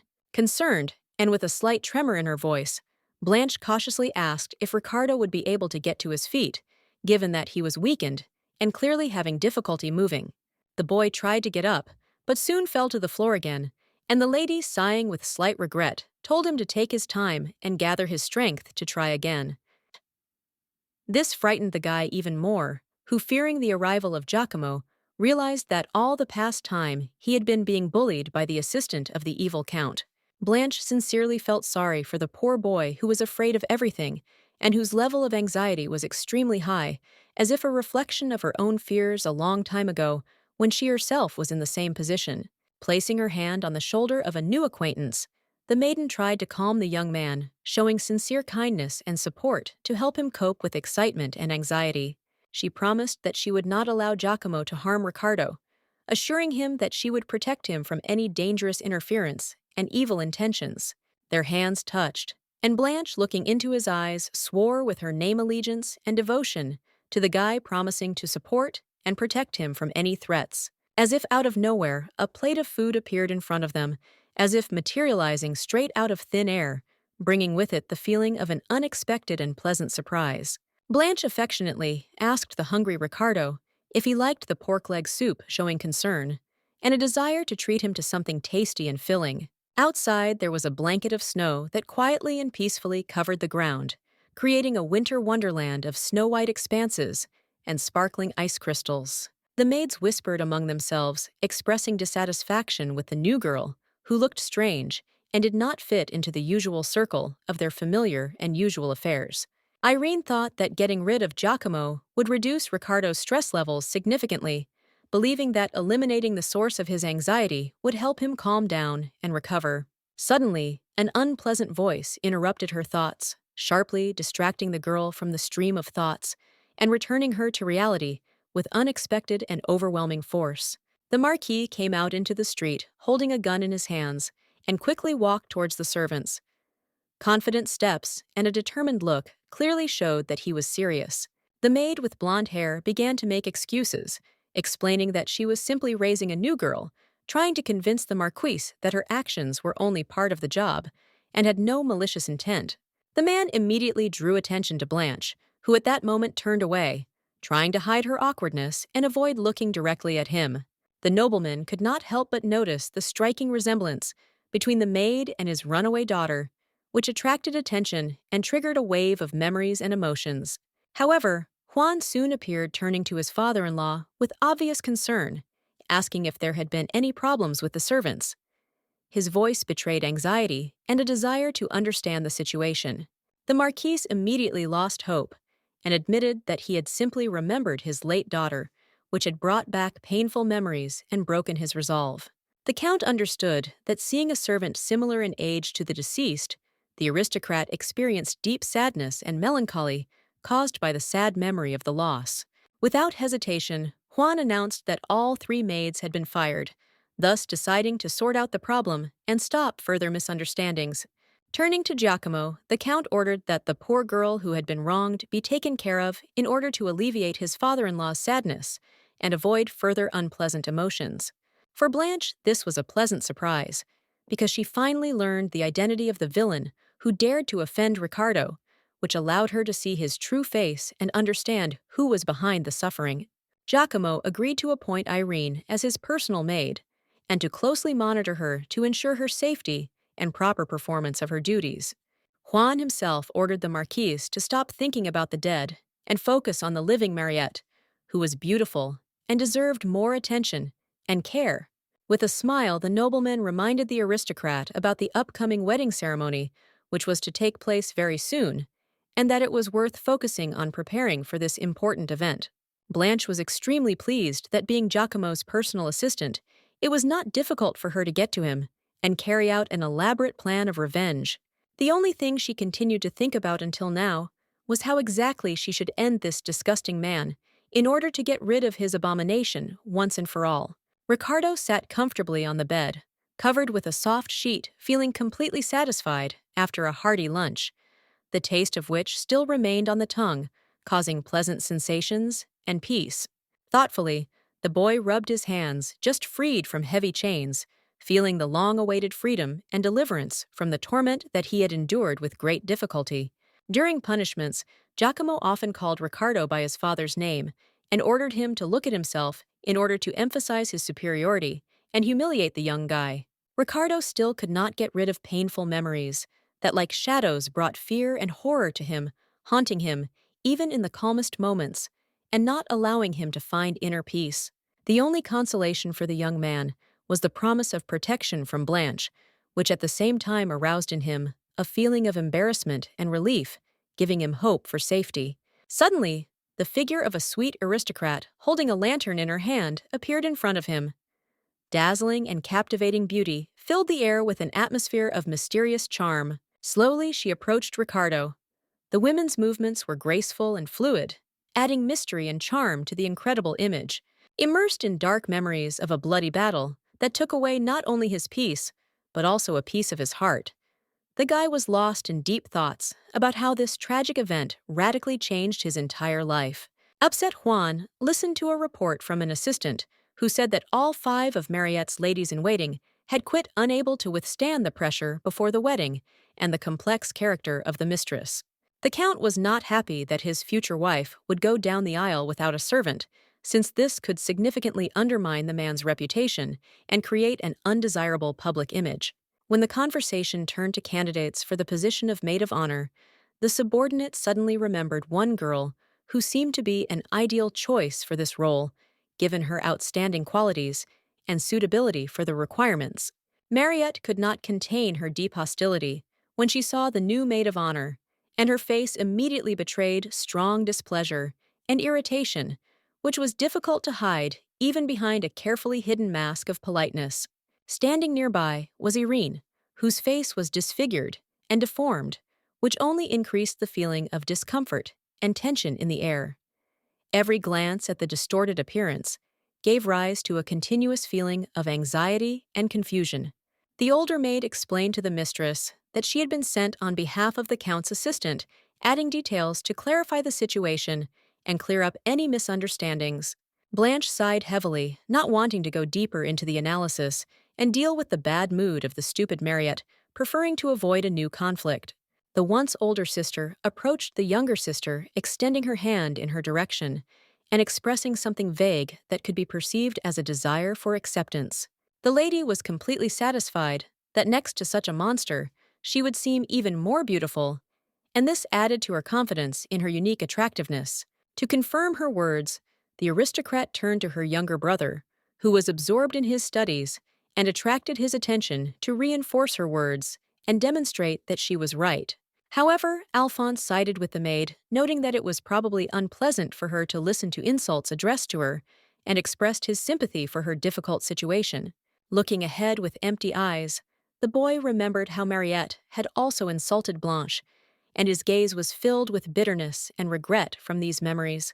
Having prevailed over her brother, the aristocrat ordered that this name should never be uttered again, deciding that it should not be uttered in her presence and should not darken good days. The Marquis entered the room just as Mariette began to insult her ex-sister, which only aggravated the tension in the situation and drew his attention to the conflict. Noticing her father's arrival, the lady immediately changed her anger to the deepest sadness. Her face immediately took on an expression of sadness, and she began to cry, unable to hide her sudden pain and disappointment. The nobleman noticed the scarred maid, who now served his daughter, and noted with great interest that this appearance reminded him of Blanche. This parallel image evoked a strange and fascinating sensation. The other family members could not help but notice the familiar voice that belonged to the lady, and this voice aroused memories and surprise in them, since it was well known to them. The man was quick to condemn his living daughter for daring to compare Blanche with a maid, saying that the younger girl had been dead for a long time and did not deserve such comparisons. The beautiful noblewoman herself blamed her father for letting the girl go so easily and immediately arranging a wedding for Mariette, considering this an unfair and undignified approach. Irene watched as the former family fought, feeling a hidden satisfaction as the hatred towards them was great, and she enjoyed their suffering and conflicts. The father strictly ordered his daughter to forget about all unnecessary and insignificant things, strongly advising her to concentrate on preparing for the wedding, emphasizing the importance of complete immersion in this process and the exclusion of all distractions. This caused deep disgust in Mariette, since the thought that she would become the wife of the terrible count who inspired horror caused deep disappointment and depression in her. In this case, the Marquis ordered the relatives to make every effort to regain the favor of the third prince, realizing that restoring his sympathy was vital to further plans and strengthening their position. This upset Mariette, who angrily ordered that the scoundrel should not be mentioned again, feeling deeply dissatisfied and disgusted at the situation that put her in an uncomfortable position. But Blanche knew from the very beginning that this relationship would sooner or later lead to a break between the sisters. When suddenly she noticed the gaze of her younger brother, who was full of attentive interest and deep concern. The boy, with obvious interest and some excitement, asked if the maid's name was Irene, trying to find out if this name was the same as one he had once heard or known. Alphonse ordered the servant to go out and take a walk, leaving Blanche alone. She had no choice but to agree, playing her part and trying to keep her calm. The two of them slowly moved through the cold and gloomy corridors of the mansion, where their every step echoed along the empty walls, creating an atmosphere of solitude and mystery that was enhanced by the silence around them. Suddenly, as if out of nowhere, Giacomo appeared, joyfully greeting the young master with a warm smile and genuine enthusiasm that suddenly enlivened the area around him. Watching from the sidelines, the conversation between the Count's brother and the servant Blanche began to think about why the second had so much free time, and how this might be related to his responsibilities. Upset, Blanche realized that if this person appeared in front of Ricardo, it could ruin everything and destroy everything that the little girl had strived for and worked for so long. A boy in prison was startled when he heard a noise that awoke his anxiety, causing his heart to race and leaving him unsure of what might happen next. Biting his finger, he trembled under the covers, trying to contain his fear and not reveal his state of anxiety and excitement that gripped him at that moment. Frightened and worried, Ricardo worried deep down that Giacomo had come again to hurt him, as he had done before. But instead of experiencing torment, the young man met a sweet lady who had previously freed him from his shackles, and now he found himself under her kind and attentive influence. In complete surprise and delight, the boy suddenly screamed, threw the blanket aside, and with trepidation in his voice pronounced the name of his savior, radiating sincere gratitude. Before Blanche could ask about the health of the mafia boss's son, the boss himself rushed to the lady with obvious concern, trying to make sure that she was not just a dream. Having affectionately hugged the lady, the boy caused her slight embarrassment, which was reflected in her reddened cheeks, and the noblewoman felt tenderness and warmth from this unexpected gesture. A sincere and satisfied smile appeared on the young man's lips, reflecting his inner happiness and satisfaction from the moment that happened. With tears in his eyes, the boy tremblingly admitted that he had been awaiting the arrival of his savior with great impatience and deep emotion. The words were filled with a sincere feeling of gratitude and relief. Politely and with genuine concern, Blanche inquired about Ricardo's well-being, expressing her concern and desire to know how he was feeling after the incident, to make sure that everything was okay. Like a faithful servant, the boy reported that he felt great and was ready to escape at any moment, demonstrating his full readiness and vigilance. The lady did not share this opinion, as she believed that the guy's endurance still left much to be desired and was insufficient to cope with the current difficulties. While the young man was embarrassed, the aristocrat remembered that she had the same endurance back when she was just starting out and was at level 1. Seeing his companion's bad mood, Ricardo suggested that they set up the lantern together, hoping that working together would lift her spirits and bring a little comfort. The aristocrat refused, explaining that the lamp could only serve 5 more times, and it would be wiser to leave the thing for extreme cases when its use becomes really necessary. Ricardo stared sadly at the dimly glowing lantern. The look was full of melancholy and reflected inner sadness, as if he was looking for solace in this modest source of light. Confused, the guy confessed to the girl that if the remaining amount of light quickly depletes, they should spend this time together to enjoy the moment and make it special. Blanche could not refuse the young man's request, and therefore, with tenderness and understanding, She sat down on the bed to spend this time with him and support him in the moment that was important to him. Trying not to stutter and hiding his excitement, Ricardo asked the girl what she had been doing all this time. The male voice betrayed an insistent desire to find out about her life. The lady modestly replied that she had a lot to do, and showing genuine concern, asked a counter question, wondering if the guard had put too much pressure on the prisoner and created unnecessary difficulties. With joy on his face, the boy replied that neither the guards nor Giacomo came to him, and this brought him great relief and a feeling of freedom. The guy listened in fascination to his companion's story about how she secretly tore out half the pages from an accounting book containing interest and burned them, easing her state of mind. The behavior of Giacomo, who spent all day beating around the bush, came as a real surprise to Blanche. He clutched jewelry and treasures in front of the Marquis's youngest son, as if he was looking for a way to attract his attention. Ricardo was about to say a few words, but when he noticed how his speech might be perceived, embarrassment took possession of him, and he blushing froze in silence. It turned out that the guy finally remembered why he came to the Count, after such a long time spent in thought and uncertainty. Quietly, with naive interest, the boy asked if the Giotto family had lost the war, hoping that perhaps they had managed to maintain their influence and dignity. The surprised lady watched with genuine interest as Ricardo, in deep self-condemnation, reproached himself for his inability to get money, placing full blame on himself for the situation. As a friend, the girl remembered the original story in which the guy went on a journey to repay a debt, which helped her better understand his motives and behavior. Ricardo considered himself a laughing stock for failing to repay his own family, which was perceived as a major failure and a huge shame for life. Turning away from the noblewoman, he felt deep shame and humiliation for not being able to get out of prison on his own, and this realization only increased his inner suffering and sense of helplessness. As soon as the guy suddenly stopped, the mafioso heard from the lady a decisive statement that he was absolutely wrong, and it sounded like a bolt from the blues.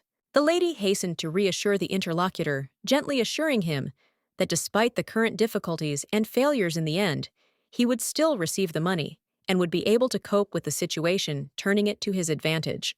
Blanche sincerely dreamed of emptying the Count's treasury, leaving not a single jewel in it, and with the greatest satisfaction hitting Elio in the face with a bag of gold to express all her deep rage and disappointment. In addition, the good news was that if Juan was left without money, then the Marquise's family would also be left without finances, which could significantly change their situation and make adjustments to their current plans. The sweet girl herself will be able to literally bathe in gold coins, enjoying the luxury and prosperity that will now be available to her.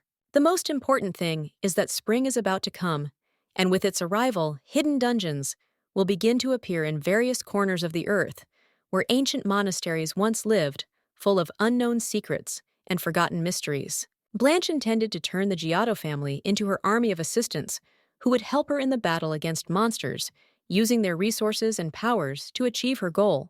After this, Anastasia would appear, who would turn in the bandits and receive recognition for her actions, strengthening her position and earning respect. Suddenly, tearing the aristocrat out of her fantasy world, the voice of Ricardo was heard, who asked with sincere interest whether the lady was cold.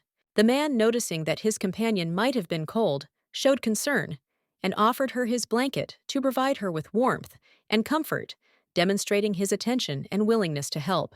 The incident embarrassed the guy so much that he blushed with shame and did not know what to do with himself, trying to hide his embarrassment and find a way out of the awkward situation. Smiling, Blanche took a bowl of soup from her inventory and offered it to the young man as food, demonstrating her willingness to take care of his comfort and satisfaction.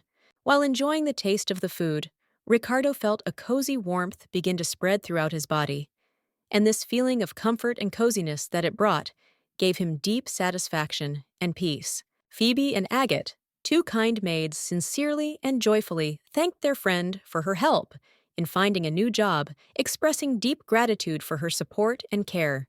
Irene said that it was a small thing, thereby expressing her modest attitude towards the help, and emphasizing that for her it was not a significant problem.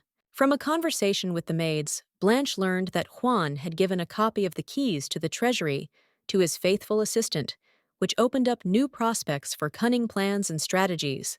This news turned out to be very pleasant for the girl, as it made it easier to fulfill her plans, adding confidence in future plans and actions. At this time, Juan was indignant because he discovered that half of the accounting ledger was missing right before the wedding, which caused him deep dissatisfaction and concern, aggravating the current problems. Giacomo could not help but notice how suspicious the situation looked. His attention was drawn to the strange circumstances, which made him wary and doubtful. With a smirk, the evil man stated that perhaps it would be worthwhile to conduct a check on the new maid, Irene, hinting at possible problems or suspicions that might have arisen regarding her. Pierre, accompanied by a priest, has come to support Mariette ahead of tomorrow's wedding, trying to make sure that the noblewoman feels calm and confident before this important event in her life.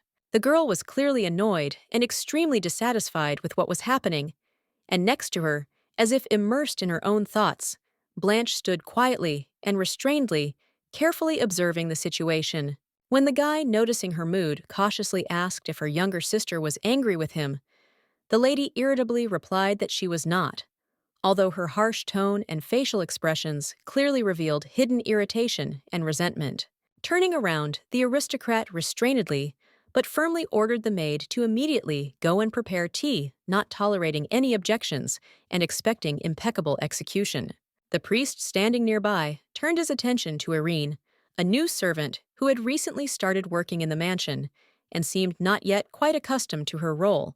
Noticing the terrible burn marks on the girl's face, the kind man decided to offer his help to the poor girl, sympathetically realizing that she probably needed support and care. Smiling sweetly, a cute guy with long hair explained that he worked at a healing temple and specialized in healing wounds and burns, assuring that he could help in this situation. Blanche quickly and confidently replied that everything was fine, noting that the wounds had long since stopped causing pain, and she felt much better, so her condition did not require additional attention or intervention. However, the doctor turned out to be persistent, saying that if the maid was worried about money, then she shouldn't have to pay a penny at all, and offered help without any financial demands. Blanche began to realize that she was in a difficult position because if the treatment continued, the secret that she had hidden so carefully could be revealed. Suddenly, there was a loud cry from Mariette, who categorically stated that she did not want any healing and preferred to leave everything as it was. The Virgin strictly stated that if the maid agreed to treatment, she would immediately be expelled from her native mansion forever, without any proceedings or any regrets. For the first time, the girl felt relief from her sister's hostile nature, since it was this unpleasant aspect that helped keep a big secret, preventing it from being revealed. The man in the room asked the aristocrat to refrain from harsh words towards the poor maid, and to think carefully about her decision again before making a final decision. Mariette herself explained that against the backdrop of the ugly servants, the charming noblewoman looked much more beautiful, emphasizing the contrast between their appearances. After this, the lady, with difficulty holding back tears, added that beauty is the only thing she has left, and that it is now the last consolation and source of self-esteem preserved despite all the experiences. Screaming, Mariette desperately said that she had to look as beautiful as possible at the wedding, emphasizing that this was the only way to show her true worth on this special day. The cup was broken with a deafening crash. The shards flew in all directions, creating a mess on the floor and attracting the attention of everyone in the room. Turning away with an expression of determination on her face, the noblewoman confidently walked towards the exit. The steps sounded confident and firm, as if she had already decided to leave this place and did not intend to return. The priest strongly warned the gentleman not to even think about following his lady for the sake of his own well-being and safety, advising him to stay where he was and not to interfere with what was happening. The aristocrat, apologizing to Irene for the behavior of his sister, who was very worried before the important ceremony, expressed regret for the inconvenience and promised that in the future everything will be done to improve the situation. The servants bent down to begin picking up the sharp pieces scattered across the floor, carefully picking up each piece and trying not to miss a single one in order to restore order to the large room. But at this moment, Blanche suddenly cut herself, and blood flowed from her finger, dripping onto the floor and drawing attention to her accident amid the bustle and debris everywhere. The compassionate priest wasted no time in rushing to the maid, offering his assistance in providing first aid and treating the wound, trying to ease her suffering and stop the bleeding. Their hands met in a gentle touch, from which a bright light flashed, illuminating the space around and filling it with a special magical radiance. The maid quickly withdrew her hand, looking in fear at the source of the bright light, which suddenly and dazzlingly flashed upon their contact. Fear was reflected in the eyes, and the heart beat faster from surprise and anxiety. When the man began to reveal the secret about Blanche, the lady, not wanting this information to reach the aristocrat, immediately intervened to prevent the truth from being revealed. However, the doctor could not resist and still pronounced the true name of the maiden, causing shock. This changed the perception of the situation and called into question everything that the guys knew before. Pierre carefully informed his friend that he had apparently accidentally mentioned the name of the deceased. In conversation, this name sounded so unexpected and significant that there was a suspicion that it might change their understanding of current events. The healer himself began to tell the boy that during the healing, he had a unique ability to see the true personality of the patient through their outer masks and deceptive facades. The man confessed to his master that the servant's aura was identical to that of the deceased Blanche. This astonishing coincidence led him to believe that there might be a connection between them. Suddenly, the Marquis entered the room, demanding that the doctor immediately repeat everything he had said earlier. The voice sounded stern, emphasizing the importance and urgency of repeating the information. The aristocrat was not ready to accept the shocking and incredible truth that his daughter, whom he considered dead and mourned for her, was actually alive and was among them, which completely turned the idea of reality upside down. Blanche's plans were not to return back to his family. All the lady really wanted was to take Ricardo from prison and rob the treasury to ensure financial independence and power for herself and her allies. The castle was large and majestic, awe-inspiring, with its grandiose architecture and majestic towers that seemed to touch the heavens. Mariette moved forward with rapid steps along the stone corridor. The steps echoed in the silence, and the gaze focused forward, looking for a way out of the dark labyrinth. Suddenly, the beautiful girl stopped when she heard rumors that Irene was supposedly a spy. Events that had previously seemed insignificant took on new meaning. Without wasting time to think, Mariette quickly and deftly hid behind a column, trying to remain unnoticed in order to eavesdrop on someone else's conversation with genuine interest and find out all the subtleties and details of what was happening. It turned out that Count Juan and his subordinate were exchanging secrets in the dark and shadowed corners of the mansion, where their conversations were hidden from prying eyes. Giacomo told the owner that the maid who had recently arrived at the mansion came from a city known for its gangs and mafia, and this raised serious doubts in him. Guy carefully removed the mask that Irene used to completely hide your face and thereby ensure absolute anonymity, protecting your identity from unwanted views and possible discovery. In amazement, the beautiful Mariette watched as the mysterious country of the maid with the scar opened up, and as Giacomo handed over to the Count a fabric that seemed to carry special meaning and hidden secrets. The terrible truth finally began to dawn on the girl, gradually revealing itself to her like darkness, plunging her into terrible realizations and unknown depths of fear. It turned out that the maid whom everyone thought was dead and long buried was in fact Blanche, and this discovery shocked everyone who believed in the sad loss. Clutching the evidence in his hand, Juan instantly realized that this was the work of the evil mafioso Elio, whose cunning manipulations have now become obvious thanks to the evidence found. The aristocrat immediately demanded that Giacomo immediately find out where Ricardo was currently located in order to find out about his whereabouts and take the necessary actions. The guy agreed that he would immediately check whether the boy was in prison and take the necessary measures to clarify that location and condition. Suddenly, there was a loud cry, sounding like a call, which persistently repeated the name Giacomo, attracting attention and forcing one to immediately turn his gaze to it. It turned out that it was Mariette, who with a mysterious smile and a confident gait walked towards the men, as if she had her own plan and determination, leaving no doubt about her goal. The lady intervened in someone else's conversation concerning Irene, attracting attention with her sudden appearance and expressive participation in the discussion, which immediately changed its course. Mariette began to defend the ugly servant, claiming that she had worked in their mansion since childhood when the noblewoman was still a child, and therefore deserves trust and respect. The girl explained that the lady's face became so stern and distorted due to the consequences of a fire in the kitchen, which left deep scars and marks on her appearance. The boys realized that they were wrong in their suspicions about the maid, realizing that their conclusions were incorrect, and that she had nothing to do with the problems that arose.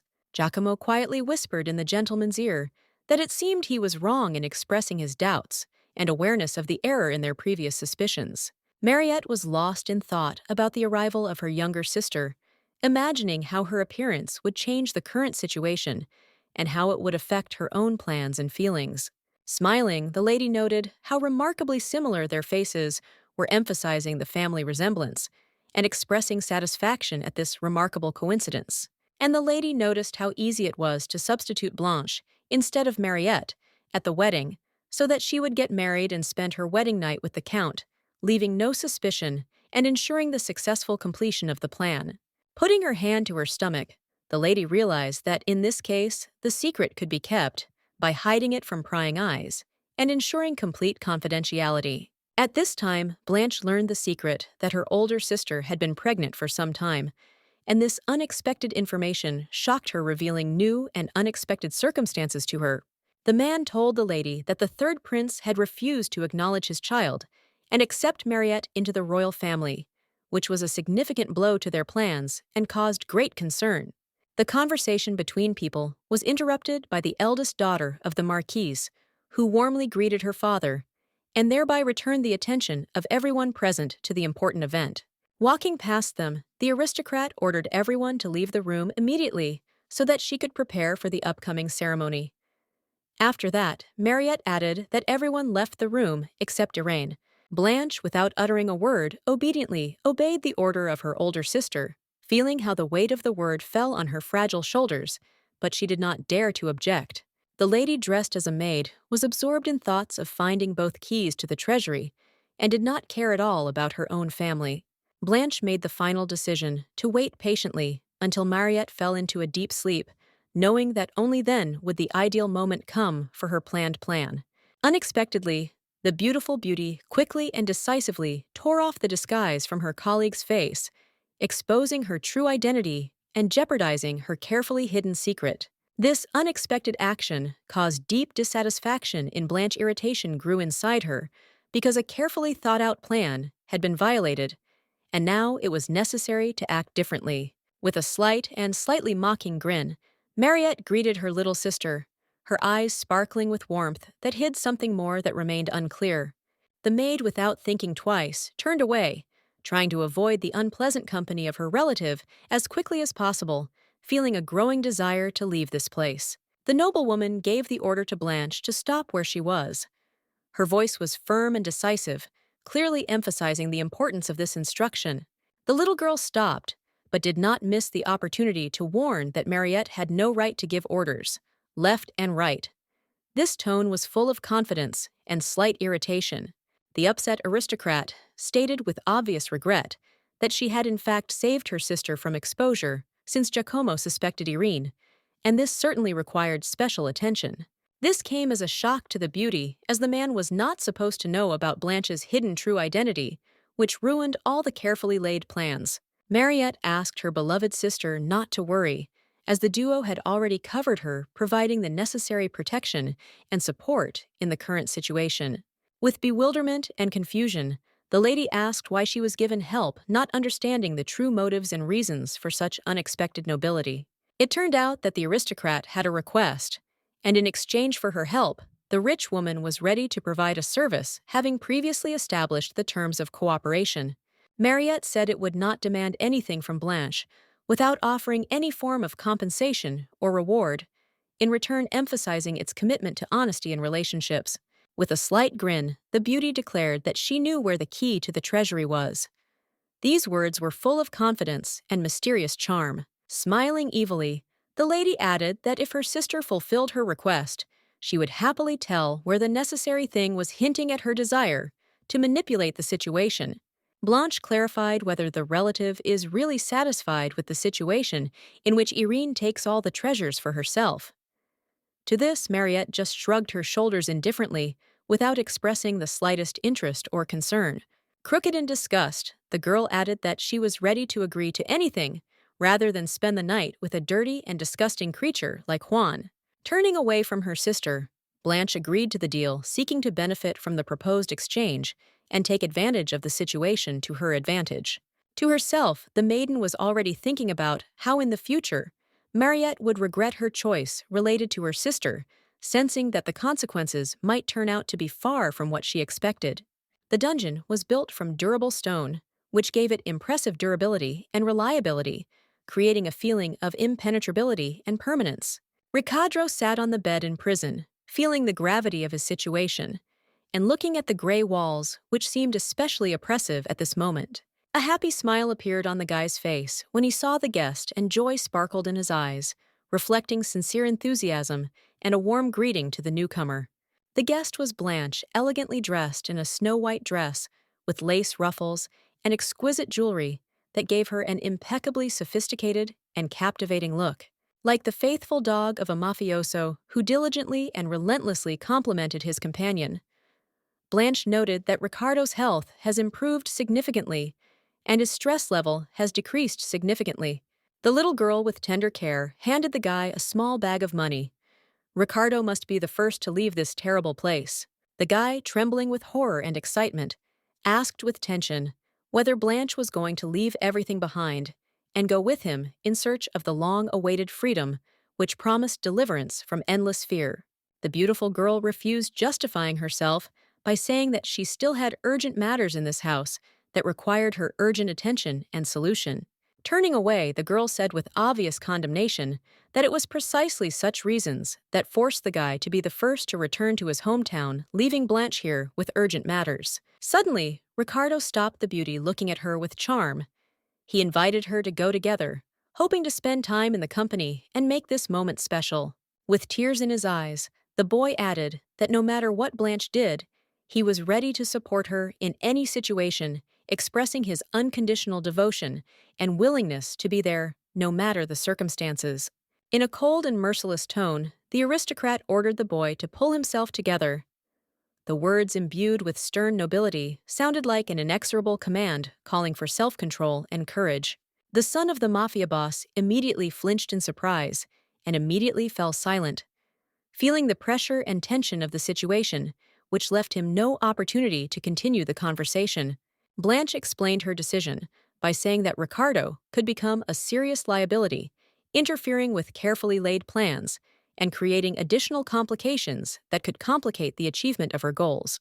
With his head down, the boy felt deeply irritated and uneasy that someone considered him a nuisance and a loser, which hurt his self-esteem and caused a feeling of bitterness and insecurity.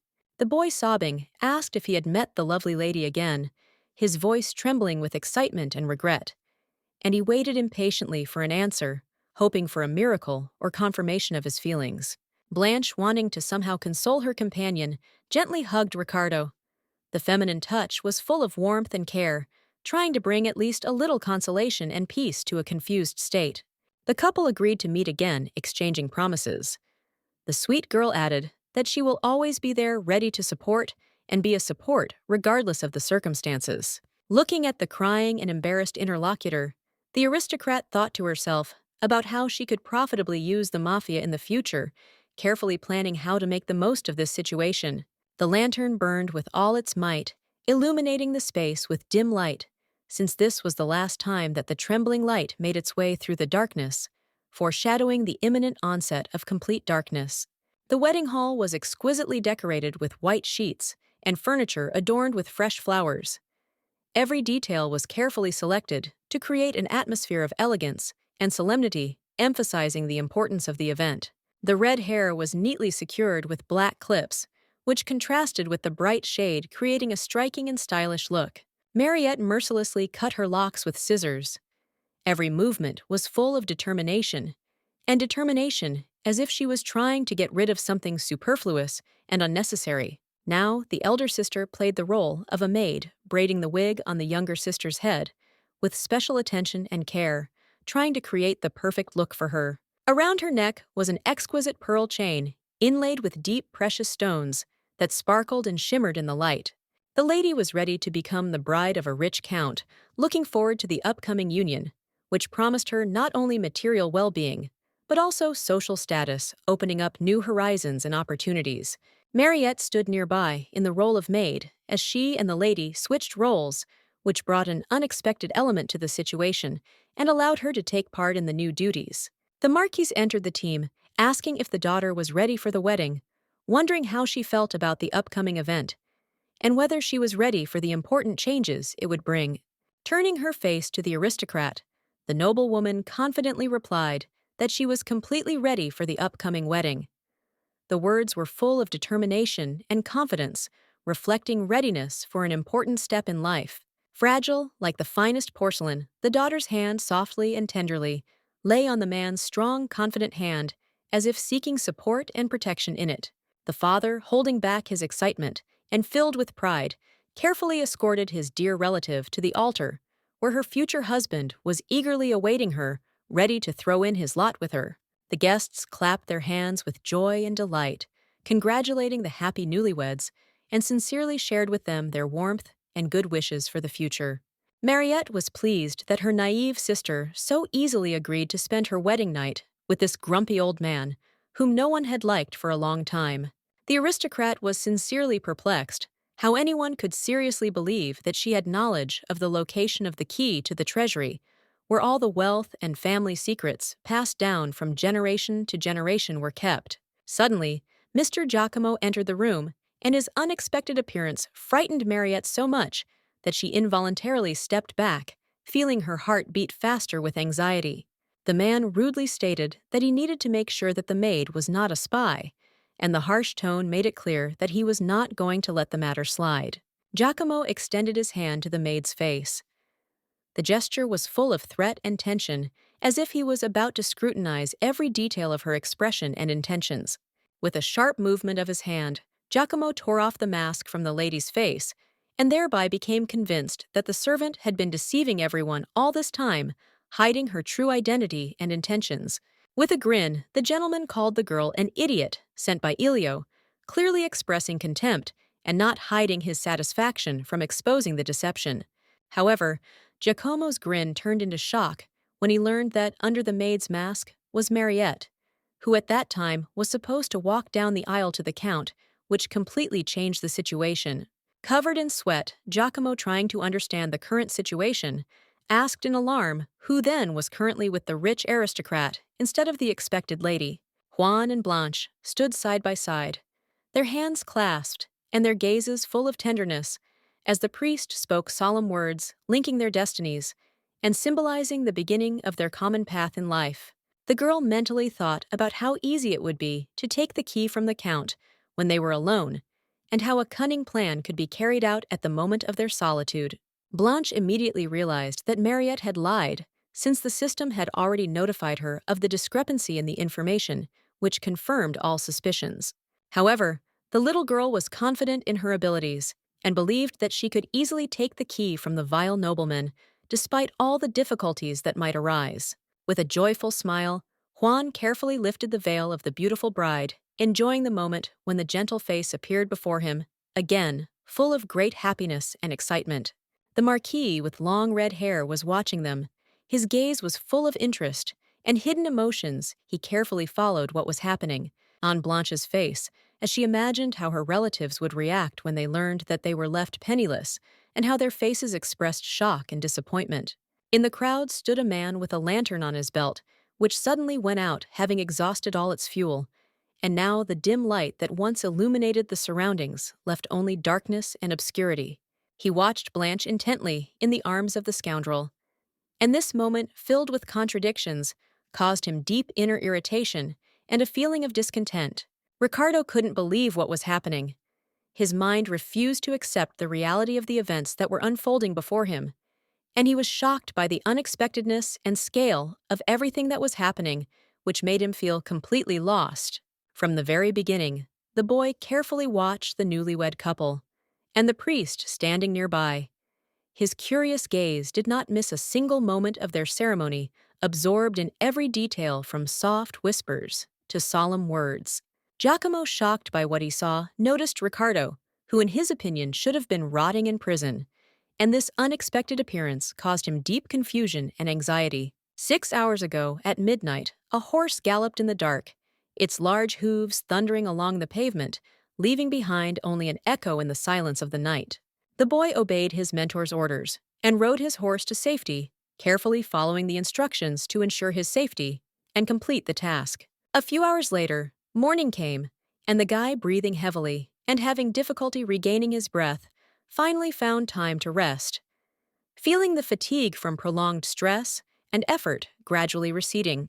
In freedom, he could finally feel alive, experience the fullness of life, and freedom which had previously seemed unattainable under conditions of constant stress and restrictions. Suddenly, the son of the mafia boss noticed a wizard standing in the square and singing a song about a beautiful maiden whose portrait was displayed on a banner and who was going to get married soon, which attracted attention and aroused curiosity. Ricardo, looking at the portrait with deep surprise, recognized in the image his savior Blanche, whose face was so familiar and significant to him.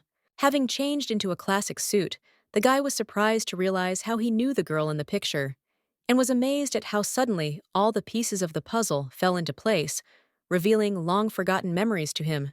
A smart magician with long blonde hair said that apparently the boy was from distant lands and did not know about the girl depicted in the picture, who was the beauty of the continent. With a smile, he shared with Ricardo the news of Lady Mariette's imminent marriage to a wealthy count, which apparently would happen in the near future.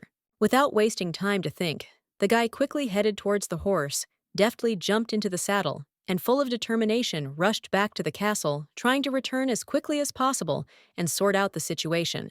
With a sly grin, Juan told the guests that he now intended to go to his chambers to retire with the most beautiful lady in the whole country, relax and enjoy company. Ricardo, watching the cute couple from the side, could not understand how Blanche could fall in love with this elderly man, and was immersed in thoughts about what could attract her to him and force her to choose just such a scoundrel. The guy could not understand whether this choice was solely the result of Lady Blanche's decision, or whether someone else had pressured her into making such a decision, leaving him in the dark about her true motives. Tears appeared in the eyes of the future villain when he realized that his beloved had chosen another man, and this deep realization caused him great grief and disappointment. Suddenly, the mafioso's hand was grabbed by another guy's hand, interrupting his sad thoughts and forcing him to pay attention to the unexpected turn of events. Hearing the familiar voice of his tormentor, Ricardo felt a cold sweat run all over his body, and fear like an icy wave gripped him again, making him tremble in horror. It was Giacomo who asked the boy with persistent interest what he did outside his prison, carefully observing the reaction and trying to understand the reasons for the escape. A terrible image of a sadist who once caused him considerable pain instantly arose in his memory, and this memory again caused deep fear and anxiety in his soul, exacerbating all the internal tension. Ricardo understood that he should have run immediately, but his legs seemed to be numb with fear and refused to obey, not allowing him to take a single step. The guy's stress increased sharply, and his internal state became so tense that the boy felt panic cover him completely. Seeing the lantern hanging on his interlocutor's belt, Giacomo reluctantly reached for it, mockingly, calling this item garbage and demonstrating his contempt and disdain for it. A memory immediately arose in the guy's head of how Blanche gave him this jewel, and this memory brought a bitter feeling of loss and regret. Pushing Giacomo away, the boy firmly ordered him not to touch the lantern. Determination and fear mixed with anxiety for the precious gift sounded in the man's voice. Moreover, he stepped on the foot of his former tormentor, thereby hoping to cause him pain, and tried to escape from the situation, trying to provide himself with at least a little time to escape. From sharp pain, Giacomo fell to his knees. His face was distorted with fear and anger, and he began to angrily shout offensive words at his interlocutor, not restraining his ardent discontent and resentment. Ricardo fled. All his thoughts were focused on one goal: to find Blanche as quickly as possible. The mafioso ignored all the obstacles in his path and did not notice the world around him, striving towards his goal with determination. Giacomo, without wasting a second, quickly rushed after the fugitive, determined not to lose sight of him and to catch up with him as soon as possible, despite all the obstacles and difficulties along the way. The man was very close to the guy. Heavy breathing was felt on the fugitive's back, and every second passed in tense silence, full of anxious anticipation, as if the atmosphere itself was permeated with a sense of imminent danger. Suddenly, with incredible strength and determination, a strong hand grabbed Ricardo by the shoulder, as if foreshadowing an approaching storm and leaving no chance of salvation. The boy fell to the ground, and his tormentor, not expecting such a turn of events, found himself crushed against him. At this time, the lantern, falling off its bracket, fell to the floor and broke into thousands of fragments, creating a bright and disturbing sight. Ricardo was deeply upset when he saw how the gift from Blanche, which he valued so much, was broken and broken, which caused him quite a blow. As if possessed, Giacomo admired the expression of horror on the face of the captive, not missing the opportunity to call him after his father, whose name was Ilio Giotto. Rejoicing, the rapist said with satisfaction that this expression on the captive's face perfectly suited the situation and only emphasized the gross humiliation. With tears rolling down his cheeks, Ricardo, trembling with pain and despair, begged for forgiveness. The voice was full of fear and hope when he seriously asked to let him go, dreaming of the opportunity to see the light again and find freedom. The man just liked it. Hearing the requests and pleas of the prisoner gave him special pleasure. Every cry for help and tears only intensified the perverted pleasure. But suddenly, unexpectedly, and without any warning, Giacomo lost consciousness, and as if under the influence of an invisible force, collapsed right on the guy's shoulder. Stood behind her, her gaze icy and impassive as she mercilessly knocked out the tormentor, like a furious frosty wind, sweeping away everything in its path. Ricardo, breathing heavily and having difficulty controlling his pulse, did not take his admiring gaze off his savior, as if every gesture was a source of incredible relief and hope. Placing a finger to her lips, Blanche ordered Giacomo not to make any noise in the middle of the night. Her gaze was full of imperious severity and confidence, as if she expected absolute silence.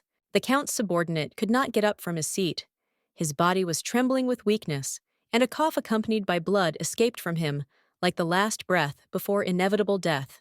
The aristocrat himself was sincerely happy to see Blanche.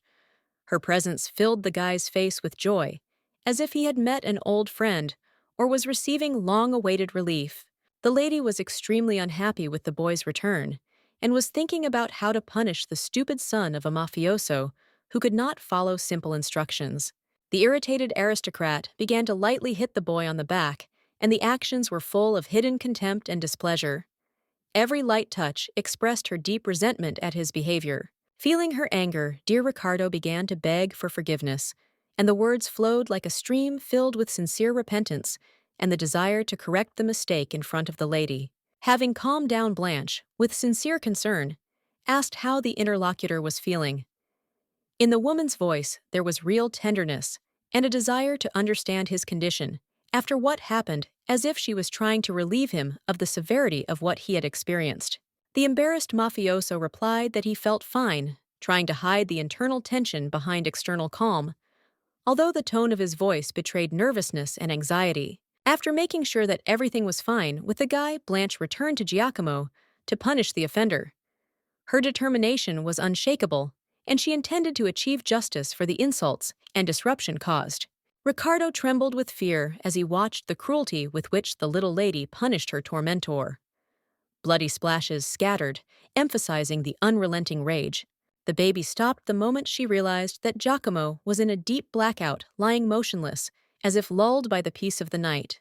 Ricardo, trembling with excitement and fear, asked with deep confusion what exactly the lady was doing with this man, and for what reason she beat him so severely, leaving many questions and bewilderments. It turned out that the reason for such cruel behavior on the part of Blanche was that she was unsuccessfully searching for the key to the treasury, and her disappointment and despair were expressed in this violence. The aristocrat presented the key decorated with a red gem and stated that it should look exactly like that in order to meet expectations. Wanting to be helpful, Ricardo loudly declared that he was ready to assist in finding the necessary item, hoping in this way to make his contribution to resolving the situation. The mafioso began a meticulous examination of the tormentor's clothes, hoping with all her might to find a clue that could become a key element in unraveling the whole situation and shed light on complex and confusing aspects. Soon, Ricardo, carefully examining every corner, found the long-awaited thing which caused a sharp reaction from Giacomo. He shuddered with surprise and excitement. With the last of his strength, the man opened his eyes, and looking at the boy, hardly pronounced the name Elio, hoping in this way to cause him pain and leave an indelible mark on his fragile soul. This caused a storm of anger in Ricardo, who, gritting his teeth from tension, barely restrained himself from exploding with rage and indignation, like a volcano ready to erupt. No longer able to contain the pent-up rage and anger, the guy with complete determination dealt a crushing blow to the tormentor's face, and in this cruel act released all his emotions, overcoming internal contradictions. In complete shock, the boy continued to look at his fist, amazed at how his own could express such a powerful and sharp act of violence. After that, Blanche gently put her hand on the boy's shoulder. A note of sincere approval sounded in the woman's voice, and the little girl praised him for being able to find the key, saying that he was really good. However, having replaced joy with anger, the girl soon added that in addition to the found key, there was another unfinished business that required immediate attention and solution. Angrily, Blanche dealt the final blow to Giacomo in order to finally deal with the scoundrel and finish what he started, leaving him not the slightest chance of survival. Smiling sweetly, the aristocrat said that now the mafioso's son should no longer be afraid of the dead rapist, assuring that the threat had been completely eliminated and all fears were behind him. The boy, filled with disbelief, carefully took the hand of the girl, whose cloaks were painted bright red, as if hoping that this gesture would help dispel his doubts and fears. Confused and at the same time happy, Ricardo walked behind the savior, ready to follow her anywhere, even to the ends of the world, demonstrating his complete commitment and gratitude. After this, with deep emotion and anxiety, he carefully asked if Blanche Giacomo had killed for him, trying to understand the true motives of her actions and realize how this event fits into her own destiny. The girl confirmed that every action, including the tragic death of the torturer, was carried out solely for the sake of Ricardo's well-being. The words were filled with deep confidence. Tears welled up in the boy's eyes, as for the first time in his life, he felt that someone truly and deeply cared about him, and this unusual and touching action touched him to his very heart. The lady squeezed the mafioso's hand tighter, thinking that his help could be very valuable in the future. Therefore, it was important to keep him close, so that at the right moment she would have a reliable ally at hand. Blanche needed to gain the complete trust of the future villain in order to establish strong ties and ensure flawless cooperation in the future. Moreover, the lady will be able to sell the guy at a high price in the future, thereby ensuring herself a significant profit and strengthening her influence. Soon, the couple approached the majestic treasury, and with bated breath, inserted the keys into the door lock, full of excitement and anticipation, preparing to unlock its secrets and discover what was hidden behind this massive door. Just then, Ricardo suddenly noticed that the doors would not open, and his anxiety grew, realizing that something might have gone wrong.